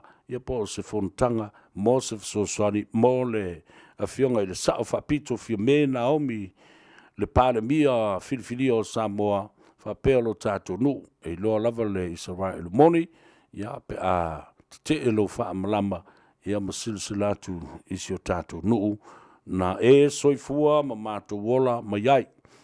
Le mātou te valvalusia ia o le whau, i le ngangana whaaloalo, ina ia awhio matala mai, i le aso ua tā ua i lalo. O le no whanga whatino oil tau maftanga na i Brisbane, Australia, le fono le o St. Paul Catholic Parish Hall, Woodridge, o le numero tolu St. Paul Drive, Woodridge, Quinsilani, aso i whaiai o le asto na o le so na e whaafonga mai o tau i Brisbane, Australia, lo whatino ai, ia le fono na le tātou nuu i lo to whanga, ia le pata.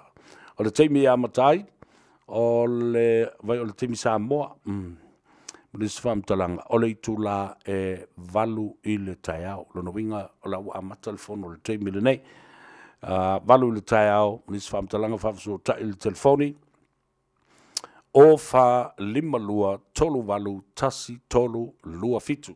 Wae mana i o wale, ua mai umale tele o whasisilanga nei mai Australia, Melbourne, Brisbane, Sydney, e mwhaio na whao ngā ile tātou le tio ma le tautua le siu whonga o Samoa, e longa puieri e o tō lo alalam papa au ina. Patalo fatu i le whionga ia leota, tavui, Peter Strickland, ma le whaltua ia Sawi Malai, e po le whionga fo ia fuele langi. Ia ma le no whalo ma le ai ngā li i Tacoma, Seattle, Washington, whapea fo i le vasenga o le whaalapu putonga. O lo iai ia sunga i whawhengainga o e pikopo, ia maisi fo i o le au whainga luenga tutofi le tua i le sift. Sa ili le tō whā, ma le whaautanga i whangaa. O le maftanga le nā i Seattle, Tacoma, Washington, ia whatalo whatu le tātou Polokalame ia tau ma le tau maftanga foi, ia lo whai ai ia Polokalame le lei, ia wale ngangana, ia o le mesina le atunu, ia whapea fo i autou maftanga o lo oho. Fe oe iai, ia ma whapea na fo i o na so le pule i le tātou ngangana Samoa. Ai maise, o le tāpenatu mo le whamna tuina o le fu a Samoa. Se teimi o le neitau sanga, isi fuafuanga le lei, o lo o whatino e lo utou pa ia mawalunga, whatalo whatuoli tātou porklame lo whionga leota, tavu i Peter Strickland, ia, ma le mamalu o lau tau maftanga. Whatalo whatu i Salt Lake City, Utah. O lo whatasi mai ia le tua whine ia Emma Larson, ia whapea fo i le uso ia poao ete au mua, ia, ma lau tau fo i a whaili o le Taumea Sina Band, ia ma le toa tele o no i o tātou ainga loa lalampapa au e nā. Tahiri, tuina, talo fatu, Naito Schuster, palo le soifu manuia, o le Sina Tomasi. Talo fatu le tātou Polokalame, Emma Kosi, o Kirisimasi Viliamu, whapea fo i John Pepine, ia ma le tamatai Kim Mills, mai fea Mamaia. Greetings, Savea, from Monterey in California. Happy weekend to you. Sulu Autasi. Ia whapea fo i Tuloto Elise Fatonu. Ia ma auto umalava. James Aumutangi. Talo fatu tātou Polokalame. Alole soifu manuia. O le so i le atunu ule o le atu kiripati o lo o whai eito e sauninga o se tasi o ta mamatua. O le ati epikopo ia Paul Murray. O se te tai longa o kiripati. Ia o lo o ai fo i le nā atunu. Tau mawhai, o tau mawhai. Pia o tangata fo i o le mau. O le to ina lea. Sa nau tele lea whai au mai lava lea whai se lau. Ono sfulu valu. Fitu sfulu valu. Na whae eilo na tofinga ati e kopo. Malana naunga ina ia tuto tasi kiripati mai whainga. Whasoli tu la fono ia ma le telefo o isi malo te tele la tau te mana o e pulea kiripati. Ale whaara velavi. Ia lele na whaatau atu nei e seina kiripati le tasi le miliona ele i mamao atu nei. Whaatau ma Solomona. Whaatau atu ai ma isi vaenga o Papua. ele o le mea la le nai mana o iei tātou I Samoa. Dela a uma ia tama I motu I o le Pasifika. Ia o lo o whaatau tupe la vai saina. E le mana mia I tātou. Ia, le na. O e le mea matautia la wala tupu le tātou o tunu mai ele o se mea te tau mai le o se mea le lei. O le vasona sei mawai atu nei. Na sau noa ai ia le whionga lauli le mali toa I le nātou porkalame foi le so le pule. Na sau noa ai la e wha maramlama le tūlanga. O le tō tele o le tū pāo ti nāmu ta mai tai o lo ilunga le melne o le Facebook page ia malunga foi o le YouTube channel. Ma isi lava foi social media platforms pe o le Twitter, fa pe foi le Instagram o le Linketh. O le matua I tō tele o tina lātou te langolangoina le HRPP. Ma lātou upu leanga o lo o tusi lunga o lātou fake pages, ia mo lātou fake faces and photos. Na sao no ila lauli le mali atua. E iai le taimi o le a au mai ai o tō. Tō te tūtū la I luma o le malai whaatusa I le whaamsinonga. Ioi, ai se I o mai le au manga. E whaasulu le mōli I a te utau. Ina ia whaia le whaamsinonga. O le winga o le whaamsinonga le talanoi.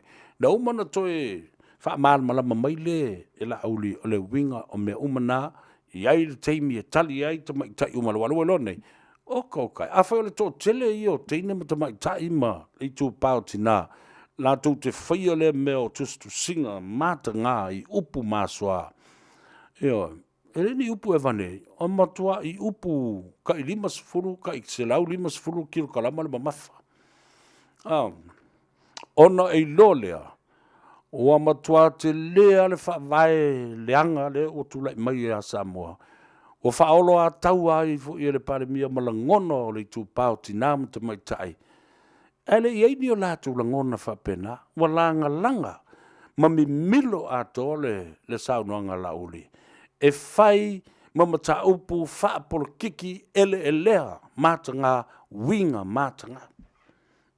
Tuale anga kiringa ini aso, wale ai inko mawhauwhaunga.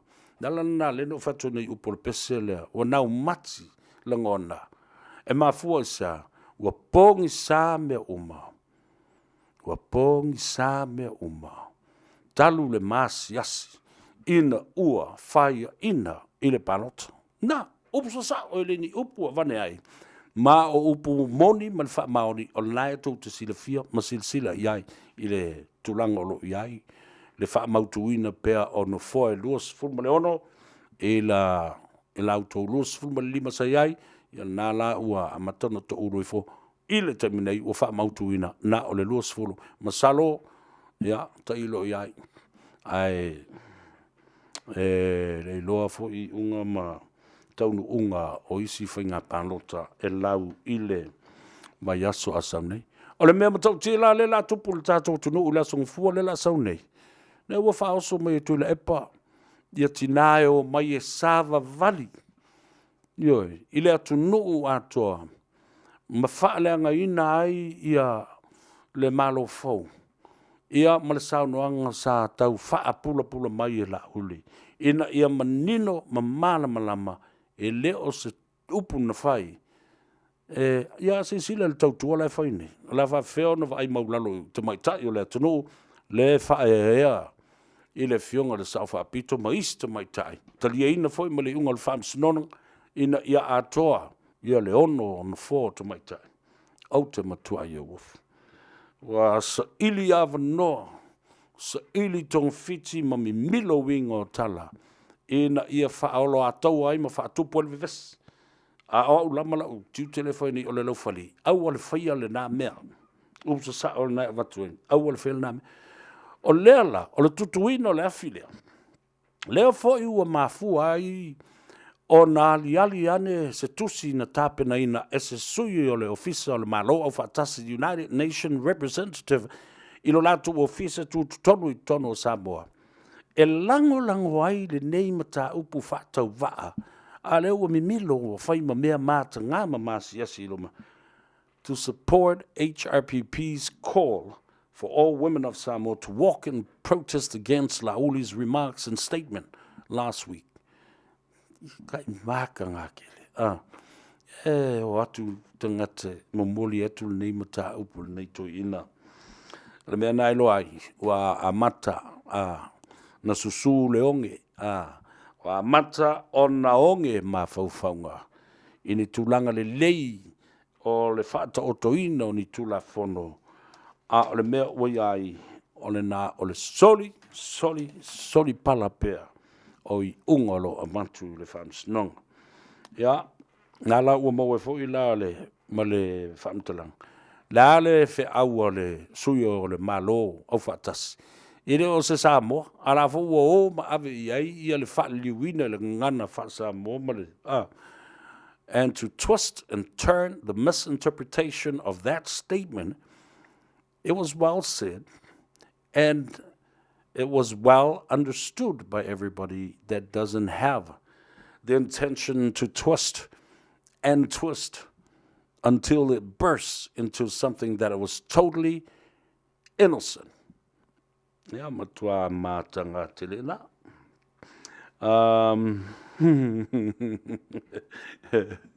Nā laua mo e foi ma le tusi, ma le unga le tusi foi lea siri o leala i le pule limoni. I lana tusi le na ave o i le o komisina o leo i e whaatasi e malo ia ale malo. Ina ia whai ni whaasalanga o le sori ngā tula fono o le whaatautenga o le malieng o le tautonga le na whai whale ie. A le umana o wha maamula matu, ma matu ia le au aute ma le au whala e winga i le tula fono o wha ingoina nei. The doctrine or the principle of necessity, it goes without punishment. Ona ele o iai se soli ngā tula fono e a fiai, le lamatia o se soifua. O le taalonga lava ia, it is an administrative law that is usually valid I teimi o whaingata. Ma whetō i eini mi tā upu a fia ele tula fono, whaatasi ei ma le whaavae mautū mausali o se malo. Ia ma whaapenana whetōtoa i ai ile tula I mai o se whainga palota, sili no fō sisi whainga malo, ma se pāti whaupwhai o tula I mai. Ai mo musu isi tangata sa i ai, ile pāti tu ai, o ile whainga malo tu ai, e o ese. Mea lena e leo na wha o ngāle mea. Lena winga la, ia wa cancel lai fo I nā male, o le tali fo I le nā, ele tusia limoni la tau ia, e tusa I male whatautonga le nā.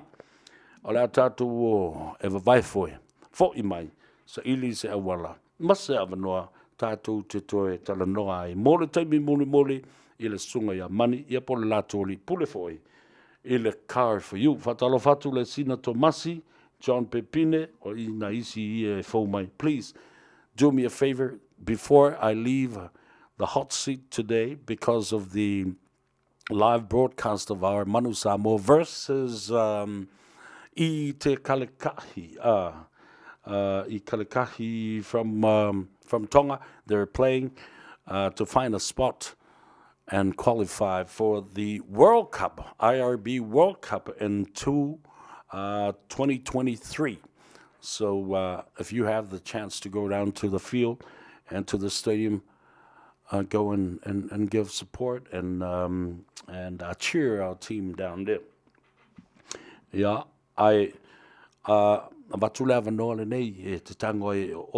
press the like button and share our program. I'd like to say hello to Vaitupu Tumanvao. Fatalafatul Tato Polkalame.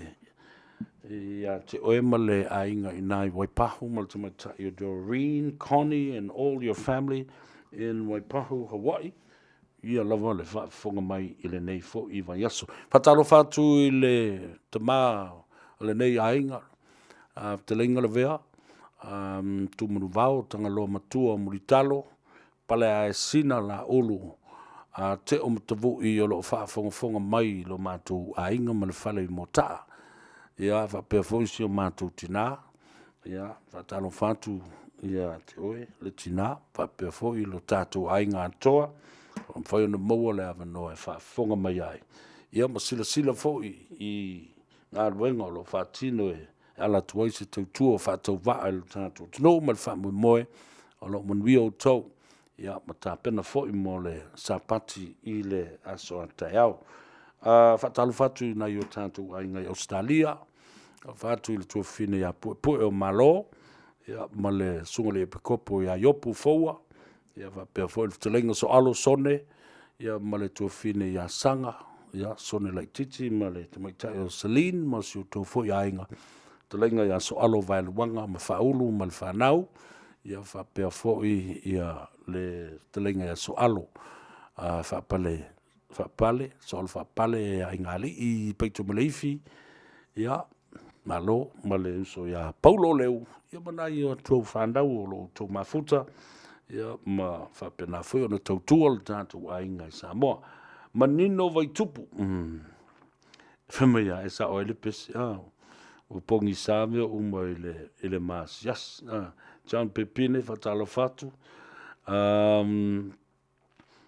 o fo i si vainga le si lepa mika whatalo whatu le tamama tua le sunga le whawhengainga malolo paniani penani mai lo i te o ile lo si lepa i toko roa ma le whaltua mea whapea fo i faua fosa ma le se lato fo i ainga le wtelenga whao ia ma malu o Samoa lo alala mpapa au i toko roa ia ma le tuafine ia ainga ia ma Gerard i Hamilton ma si o la ua foi i ainga talo fatu tato por kala talo fatu si matu tina pele anti fala velave mai California ia o lo o fala ngolongo mamai mo mai aso tona i uma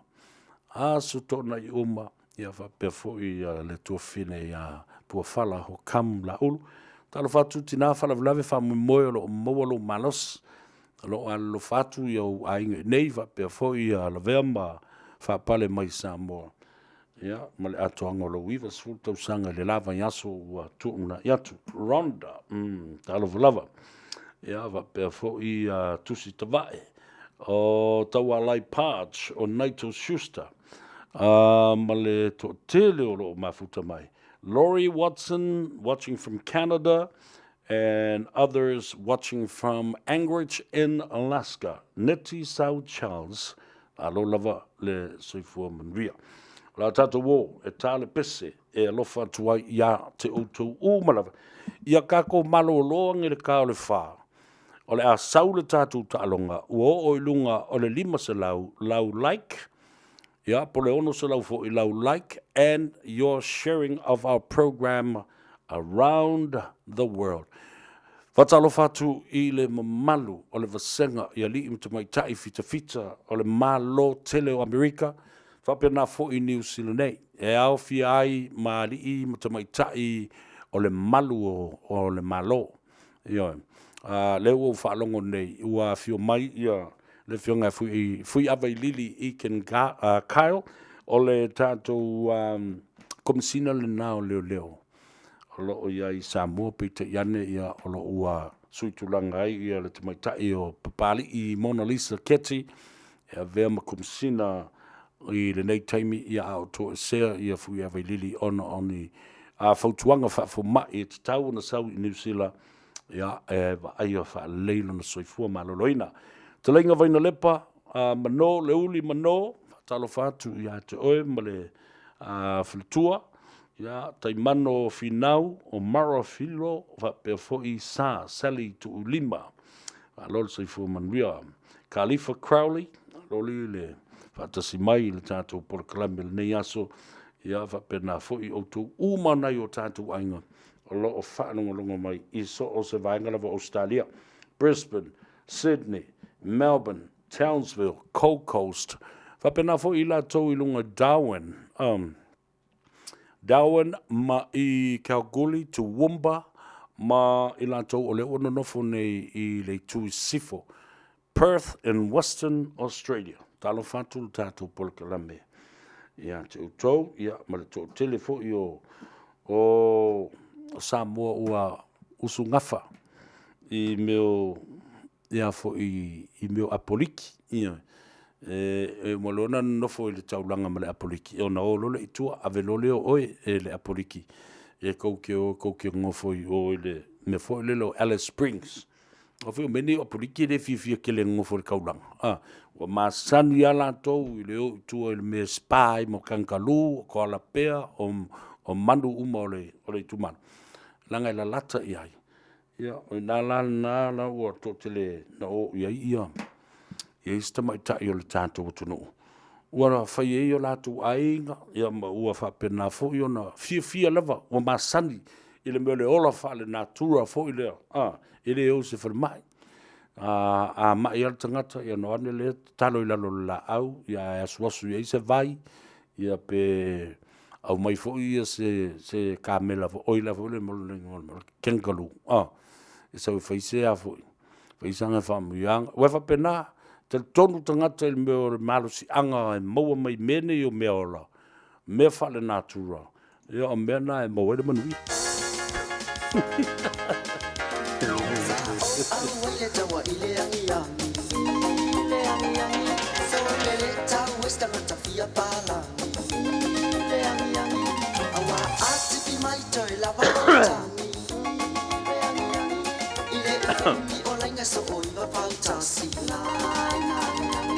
Solena ola u ata ile matanga te tolo fa atu fa asapa alu ai uani mi bota mata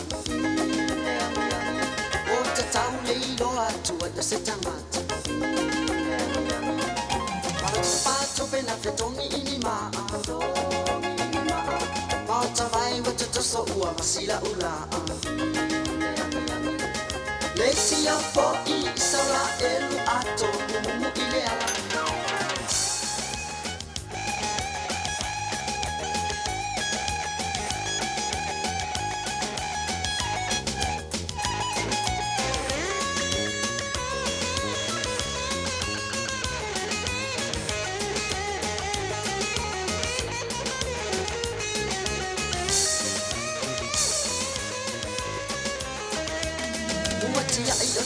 Watia ima mami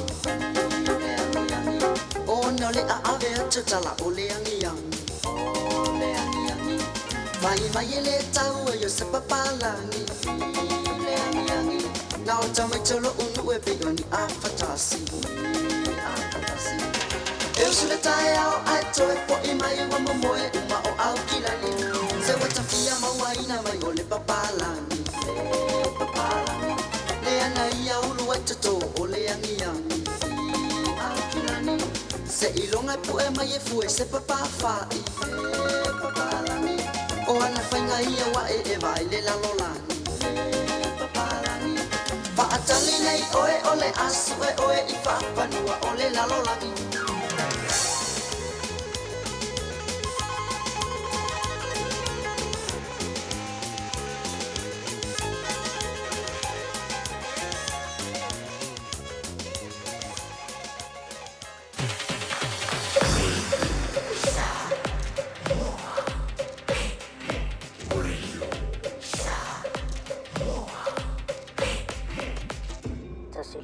Tu amo.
se vai ona.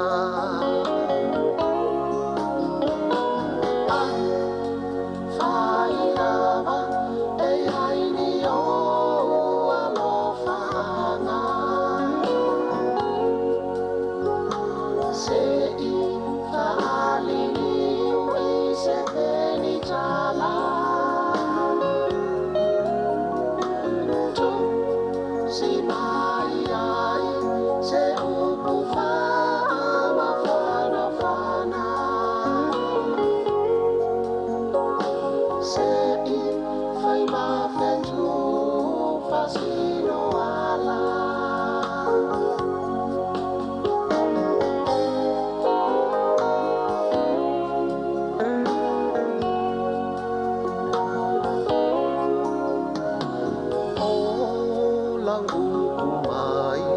Nei tau no fo ai lo fatu e awa e io uto e alo atu e le talia ija e lo tina ma lo ainga le anga fai mai o au o te matima.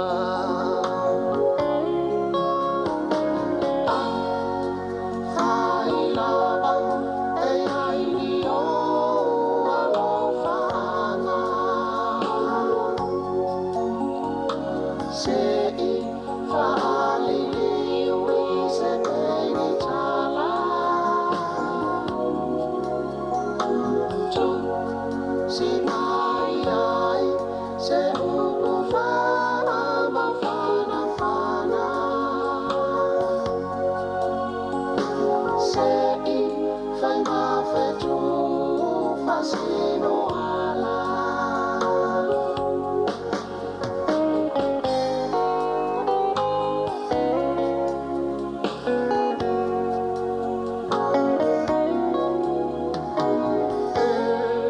Le fai so loto awe ija e wa polonga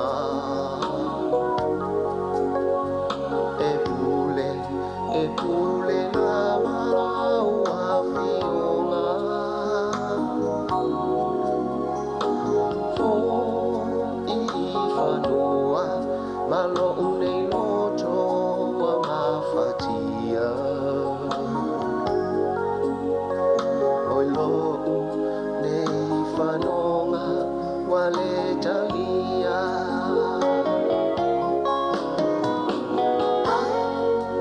Fai lava e ai ni o alofana. Se i faali ui se peni tala.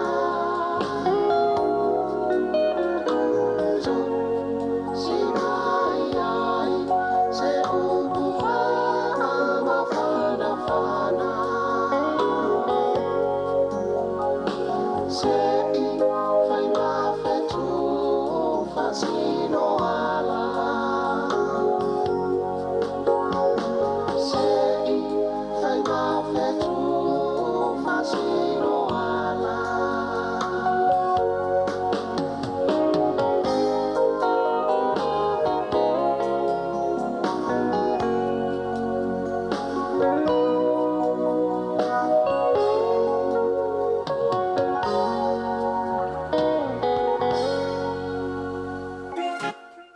Sunga, saka saka malia no life, sole, saka saka malia o fika, yai. Pasi mai si kalo e malu ule ang se testa e paku pasi ale au pango mi ko ile amo bale au ai malu saka saka badi ele masalu salu. Pasi mai si kalo e malu ule ang se testa e paku pasi ale au pango mi ko ile amo bale au ai malu saka saka badi ele masalu salu. Whatever I se peste kipi I se fiu. Tua pepa juice I go to fang new. Pa vivili fako ese ile si kepule au le fai koa. Fai singing e fu. Ala mai wao au lima fau fau. Benga sipa ea benga fai se kala le kakau. E benga fusu ea benga o nguku ea. O lea e fula lo uwai se benga o sulu ea. Ai le mai isa ile aso ako be kolu ka amu ai fiku fasimo oi kalila ele ai le lo maku o binga nga se flat ai le kua Pasi mai se kalo e malungu ne amu se Testai paku pasi ale au kango E miko ele amo vale au ai mamu saka saka mari ele ma salu salu Pasi mai se kalo e malungu ne amu se Testai paku pasi ale au kango E miko ele amo vale au ai mamu saka saka mari ele ma salu salu Saka saka mali e faa asa e fa fima mo i ai fa asu su so le fai ngo fima kau ma fai e fa mali ele mali e chupa tapo e le fasi e fa mali le fina ngalo su le pone au le ngalo se oka o kai le so pa salu salu se esi au le bebe se king size ku kama tu se ma me au e se ku eli lana te e ni au mai fa ama ali ku ko e pali si amu e de ele at the end so boy wa ma ko le but I must sing a so se decorate the super kelly Pasi mai se kalo e malungu ne amu se Testai paku pasi ale au kango E miko ele amo vale au ai mamu saka saka mari ele ma salu salu Pasi mai se kalo e malungu ne amu se Testai paku pasi ale au kango E miko ele amo vale au ai mamu saka saka mari ele ma salu salu Awe mga yan ko Sir Blair pa fa mo boy Asir wa pu boy na kang le se me ko e Wele no fang fang O par pam pam Pa ki ko le fa malo e su e mai se fang Se kang we ko so mai maka i ai fa i ai wale ma fa anu male ba amo le misi foi se me ai Awe ma sa le pasi la fe e mai ai wa ngau pinge apa kasi ba ka me ke ku mo ai Hango ka nga Afe eli e ku ai Aule ake se ku eli la ba ele i kai kai 684 685 Saka bani ai awe ke fe ai Pasi mai se kalo e malungu ne amu se Testai paku pasi ale au kango E miko ele amo vale au ai mamu saka saka mari ele ma salu salu Pasi mai se kalo e malungu ne amu se Testai paku pasi ale au kango E miko ele amo vale au ai mamu saka saka mari ele ma salu salu Another hook line is sinker. Doctor by Mr. Victor. Cook it up in the steamer. Watch the smoke get thicker. Straight to the head. But don't hold your breath. Let it out. Woo-sa. Then count to 10. Here's another one. Get in line if you want some. Get you something. But don't forget your hun, son. You might get it twice. Or you might get it once. Put the stays in your mouth like some sweet honey buns. Mix it with some peanut butter and jelly. It don't matter. All I know is I need something in my belly. 2 scoops of some confetti. No less, no more. Now the blow is ready. Just hold it up and keep it steady. Pasi mai se kalo e malungu ne amu se Testai paku pasi ale au kango E miko ele amo vale au ai mamu saka saka mari ele ma salu salu Pasi mai se kalo e malungu ne amu se Testai paku pasi ale au kango E miko ele amo vale au ai mamu saka saka mari ele ma salu salu Pasi mai se kalo e malungu ne amu se Testai paku pasi ale au kango E miko ele amo vale au ai mamu saka saka le da Sipso and Sons of Samoa fa mo oil nei fu ba ngore tu al si fongo Samoa o le o to luas fu minuto na talo le tu lai fa el fa be mo tali tu lai fa ona li liu lo le o tato fa silanga ya wa fo le tato wa broadcasting team o le tato au fa sa lau le radio Samoa le na wa mafutato il tato malai le Mount Smart Stadium ya wa fo le au ina mai ia te oe o ta longa o le va le manu Samoa le fiafinei ia fa pe fo i male tato au le i kale tahi tonga ia mal fa bo moi o le a manuia le fa bo moi o tato au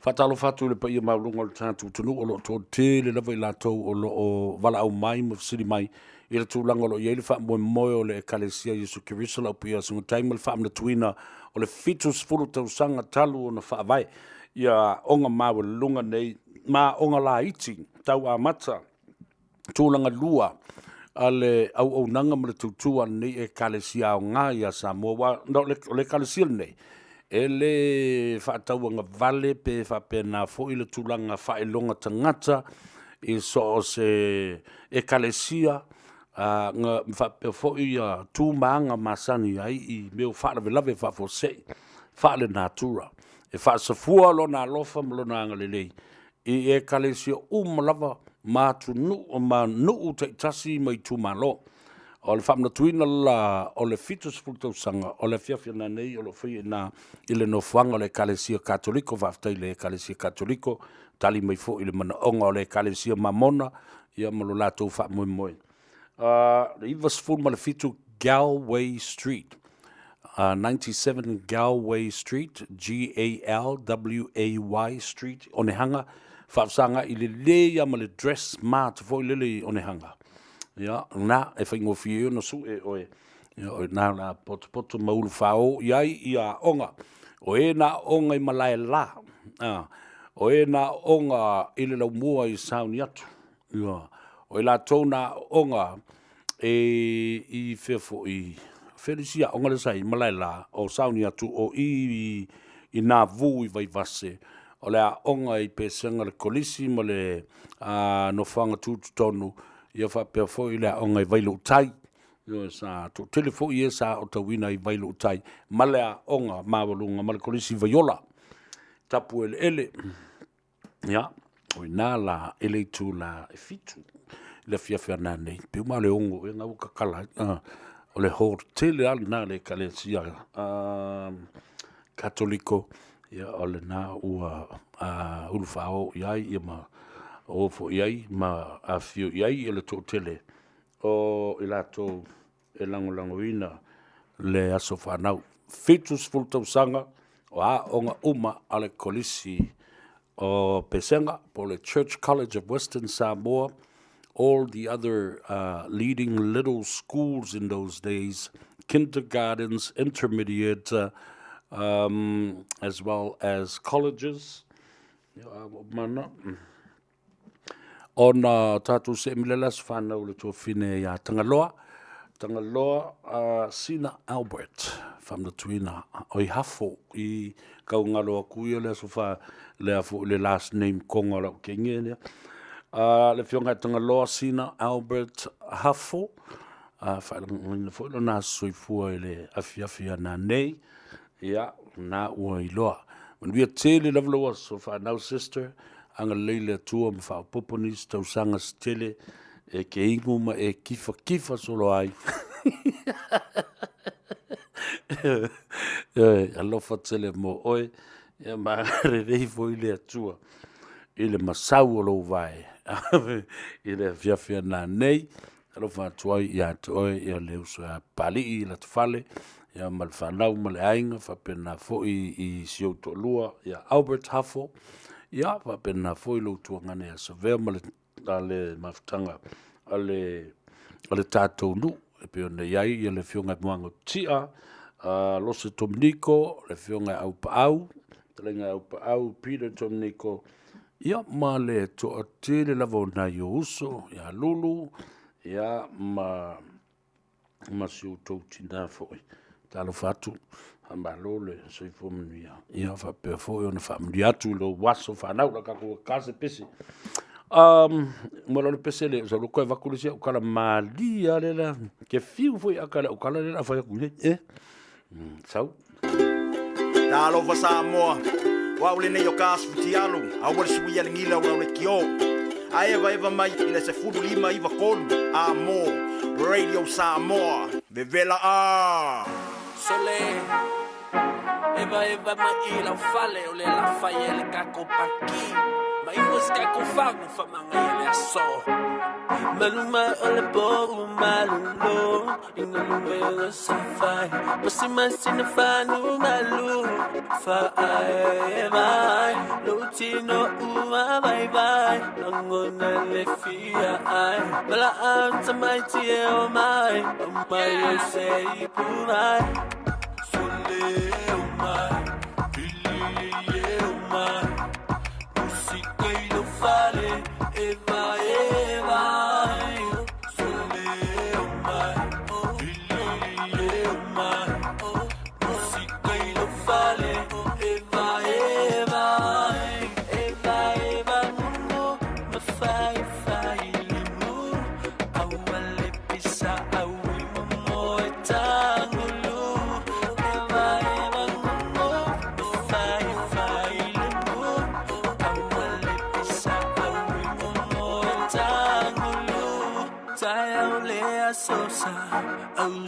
Tangata lelo tu ai sitama oya wese panga sole fea e oi ole ni lava temoy onal po ato lelo tu ai mololo sole umai bili umai musika ilo fale eva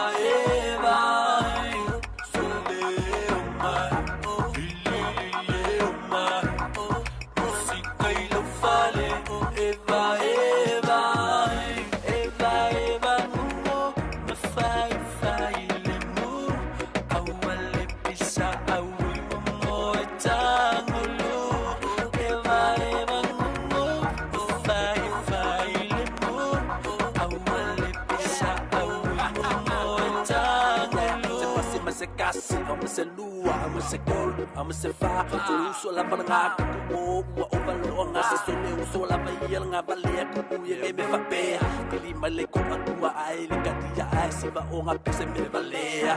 O ile asusa, asusa me falesa, falesa la ila au stile me valea. O you way, what the ole mala, enko e nga etata la lata, mai tua ole kato yota. Mawa nei malesala, abita vale o nga valea. Ole tifi ole tama ole mawa, ie wala. O you way, o teleto e fire.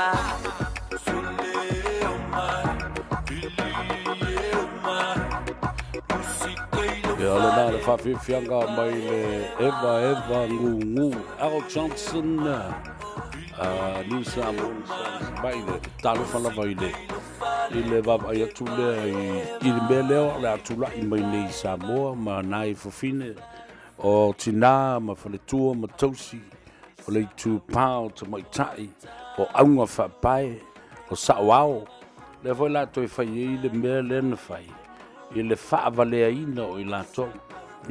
O te whaingo ina ma upu sa o ana. I le savali lena whai nei le teimi o vevesi i le whaamsinonga. Ma whewa i solo ai i anai tina ma le leina. O alu le aso, talo whai wa ngā pāti o ngā sea. A o ina whaatonu ina le mea lea. Whaatonu fo i ale to ina lea. Wa au mai tangata i luma e li a mai tangata luma mai whai mea ia. Ai nofo matango e wha oso. Au malena sa valiti nā i le mea nā le nā lo le solo te e no wala o i tū mua mapule. Nau tau sila sila le mea no whai atu ai. Wa mai nai tina, wa le ai se menu nofo ai, se ei lunga le mutia, ma le palapala. Io, wa le lopo o ai e maua se mea ai a o ai. O wawa atu le te leo le leina tina, wa wha solo i o inu le paipa. Io, le se mea ai, le se no foe no fo ai, le so la tu wa noa. E tu ai se le microphone e sau noa i le aso fa bito tina. Aya, no le au fai pine as no fo.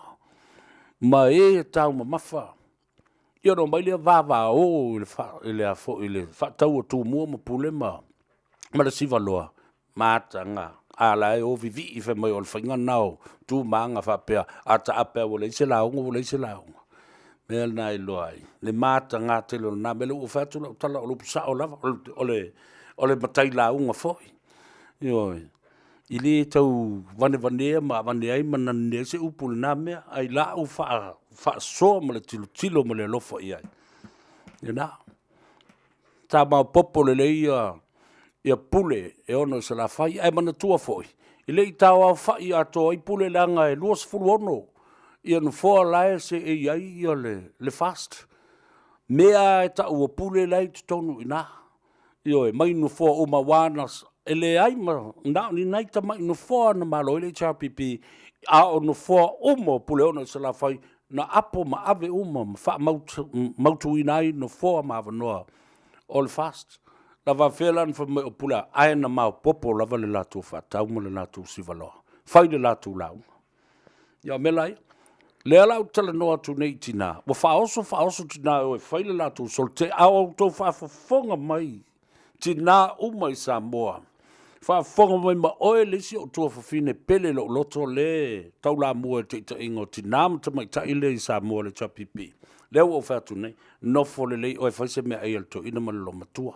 Le la tātu se lauta lai whapa o e lautang. Ka lela wa aku lo wa ya ko e sela aku ma e afu aku le awala. Io a o fainga la ia fa o lo atau e mo. A mai o tau e fa o ngai fa ili melea. Leo o au ngani atu i ate o tau. Au atu te whaia le nā mea. Te mea matanga. Anu tau atu whoi la ia lea. Whe mea la ave o tau tau te nofo ai. Ai tutu mai whoi la au whai pine ma no nofo ma inai no fo ma whale ia e atu o tau wha la la. Ia ma leina solo i lunga le mutia ma tā ma. Ok, o kilo ku isi saulu si camera na e to tolu isi ti na lai fa la lava ma fa ngau volele e ta oto i tu o meu no fo foi tonu al fal fam sin tafta fo meu lumol fam samsi wa tasi ala utitilo to mtua i fia ai lava ai ua mole manawa nai tina. Ya usi la tau fao le pai pa fo le na fa solo ia au mana ia na paula na me o ia talo fai ya auto au to te fie le na me a ia mafua ia auto le file mu le tunu ia a fa ya tu le mali le wa mo le 1% a o se upu la fai le me o le ala to me mo ai o le ala me la fa salai wa uma le fai nga palo te le ai nisi me to fai tu atu ele o se ele o se soli tu la fono foi no foi ele sunga e ala auri. Ma fau le i o na fai ele o auto fai unga mea o auto le uli ole a uli male pae tu tono o Samoa. Ne ua fatu sao a upu nei si o tau whalongo longo mai ai. Ia ma auto na e te tai i le pati le. A wai tau te sila fia le lei. Le matuai moni ma le wha maoni o le mele o tala noa tuai. Ai le mawhai ono tau talia ina, langa ua whauli uri tau la ngona. Ua pongi sā me o ma i le masi asi ina ua whai ina, ua moe ma le pawa, te iana le tai au. Fasili mai, what happened? Tala na le whawhawhina, what happened? What happened? I upu whai, o upu tau whai, o upu leanga e lafo, teimi oma, upu whaasau siri, wane. Ala ane le tai au. Wa le lea le i, wa tau walu esi atu atu le mea. Wa le ilopo le ale mea le awhai. Whai e le atua. Lona lava taimi i lana wha tau, ma lana wha tau ami o tonu. I le taimi. Ia, wa mai atoi ma le wha so le nei aso. Wa alofa atu i tua whawhine ma tina o le matu ainga uma. Wa tasi le si mea leo le ara. Te iwa a fiai. Te tonu mai ulanga o te wawalo le mea nei.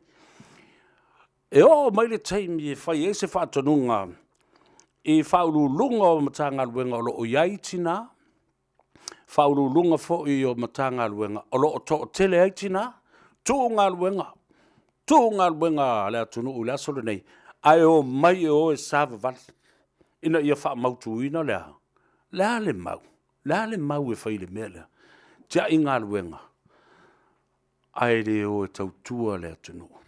A o se tasi foi a o seisi tinai toa le loto ma le fatu. Tu ane i lunga le aso le nā sui lo ma lana fati ma lana pese. Tuila e pae ma li e ia. O le fautuanga le neiwa a matu wha le tina i a te oe. Ua matu le lava va. I oe. Ua fia no nofo ma le file mō ma ia mau se tonu le lei o matu langona. Na o le mātou pisa ma o mātou te tolua. O mātou te tolua o le fasta mātou e mai le HRPP. Na o le mātou pisa, ma le pisa le bele fai. Alofa maia. Ioi, tafa lau fina ngalo. Ia, a mai alo ia. Momoli maia. Momoli maia o le mea mana, mia ma le mea talia ina le nā male whaalo alongia. O tū maanga whaatupu na. Ai ale whaio. Ia, ma toso ia fa pene ia na o total ton la ia le pe ia o winga o la tala le no fai atu i me o afo i me le o tumutumu i fefo i le o to tele atu mea ia me ola nai lo tangata no fo i la tonga ia i to fa tu si stala si le atu na mea Samoa ia o to fa fonga le tatu fa so le so o ia ile nganga le ia fa pula pea mata upu mai auto mana mala pea manino talo fatu le uso ya teito pilua ia ma le sunga fo le palitele teito ava na sini mai dei teito ia ta famole le leila la o ino le ngana fo le ngana tangata alana te ifau fa mata mfaina ave palota fatu io e pe a fail na umana le stala o le me le fa pe ke la kolo paro kola mo e kaunga va como mola mo le skala yo fa ko lo le paro a le skala la e fu pe a pe ka mo o se sui ka va pe nga lu e palo ka la ngolango se sui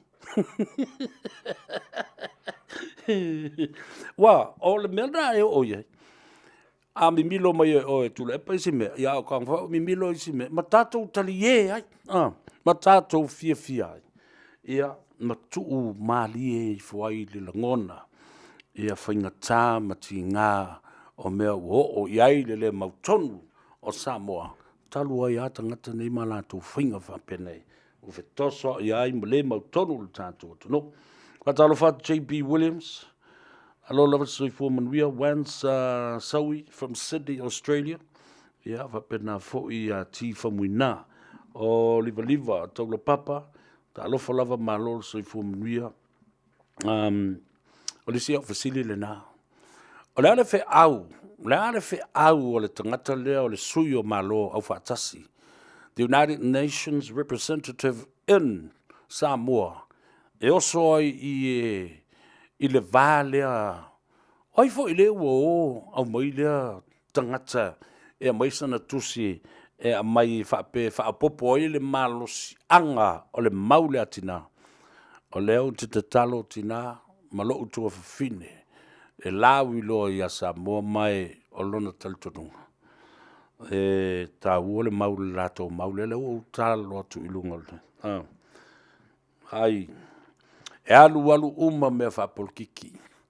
Ao tātou mo le tātou vāna no fōna nai soi fua o tātou matua mo tātou whanua māti na e mo me uma nā. Alofa i le tātou ta māma le tātou tina. Ma ia manino le mata le vai. I pulenga mi o tonu, ma pulenga le lei. Pulenga e ati le vai.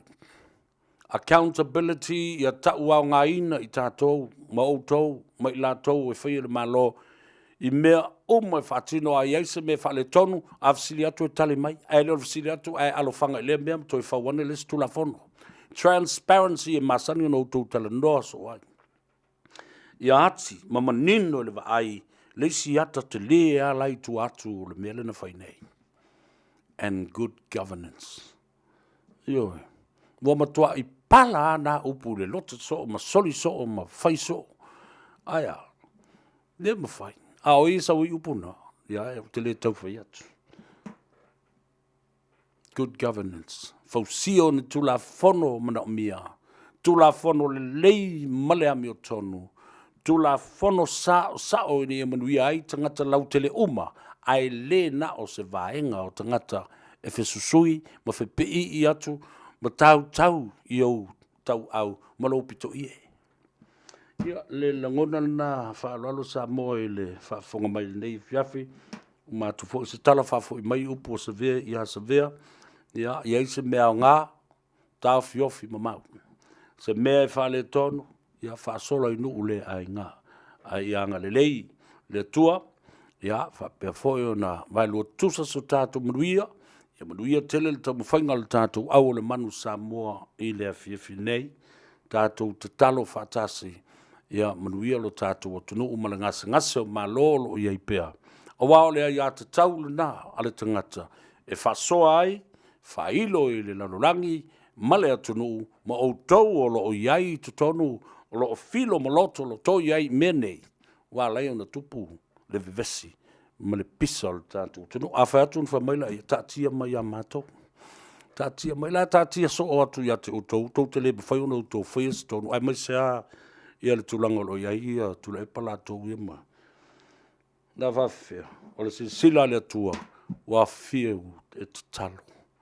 Nā le alu watu, na ta oto i luma whapenei, nā lai whamai le atua. You do your part, the Lord will do his part. Ana tātou loto mauralo masa vali le whingalo le atua, wa levan whaali le whingalo, male musumusunga ale nganga pa ia e whatino. Aere mwhai whai. Ia, o toi upunu nā o le nei e whiawhi, nuia tele lo tātou o tunuu. Whamangalo se leo, ia, ma se upu foi wala vale, ma le taula ulu i lau whafong. Ia, a whai foi e sipa le manga iuta, ma le tonu ai ia le whautanga. Ia, a pena foi nanga le leile tua i whaiva o tai. Ia, ai, whapena. Lava le soi fuanga nei, tātou te whaalangolango pēa e le mana lilo le tātou matai sili e mai ei lana whaamrianga. Ma whaanganga ina ai, e whaanganga ina ai ma tā upu e whaapongi sa pēa le tōtele, ma whaawinga se ina le tōtele, ua tili ai le pungsa ma le malama o tangata. Ai o le whaingo fia ia. I le alofa o le atua. Malana me alofa o le ngangpa. Ia, manuia le nei aso o la autoa o na Savea pesta ta malelangi. O le ase a tātou whaasirisilanga i le malae I Mount Smart Stadium. Soifua mai So I'm in my young 70s, one of the queer at the marae. We do a lot of things for our community. Birthdays, kapahaka, schools coming in to do their overnight noho. COVID-19 was difficult for us. My sister passed away a week before lockdown. We were only allowed 10 people for tangi. Her children and grandchildren grieved by themselves in their own homes.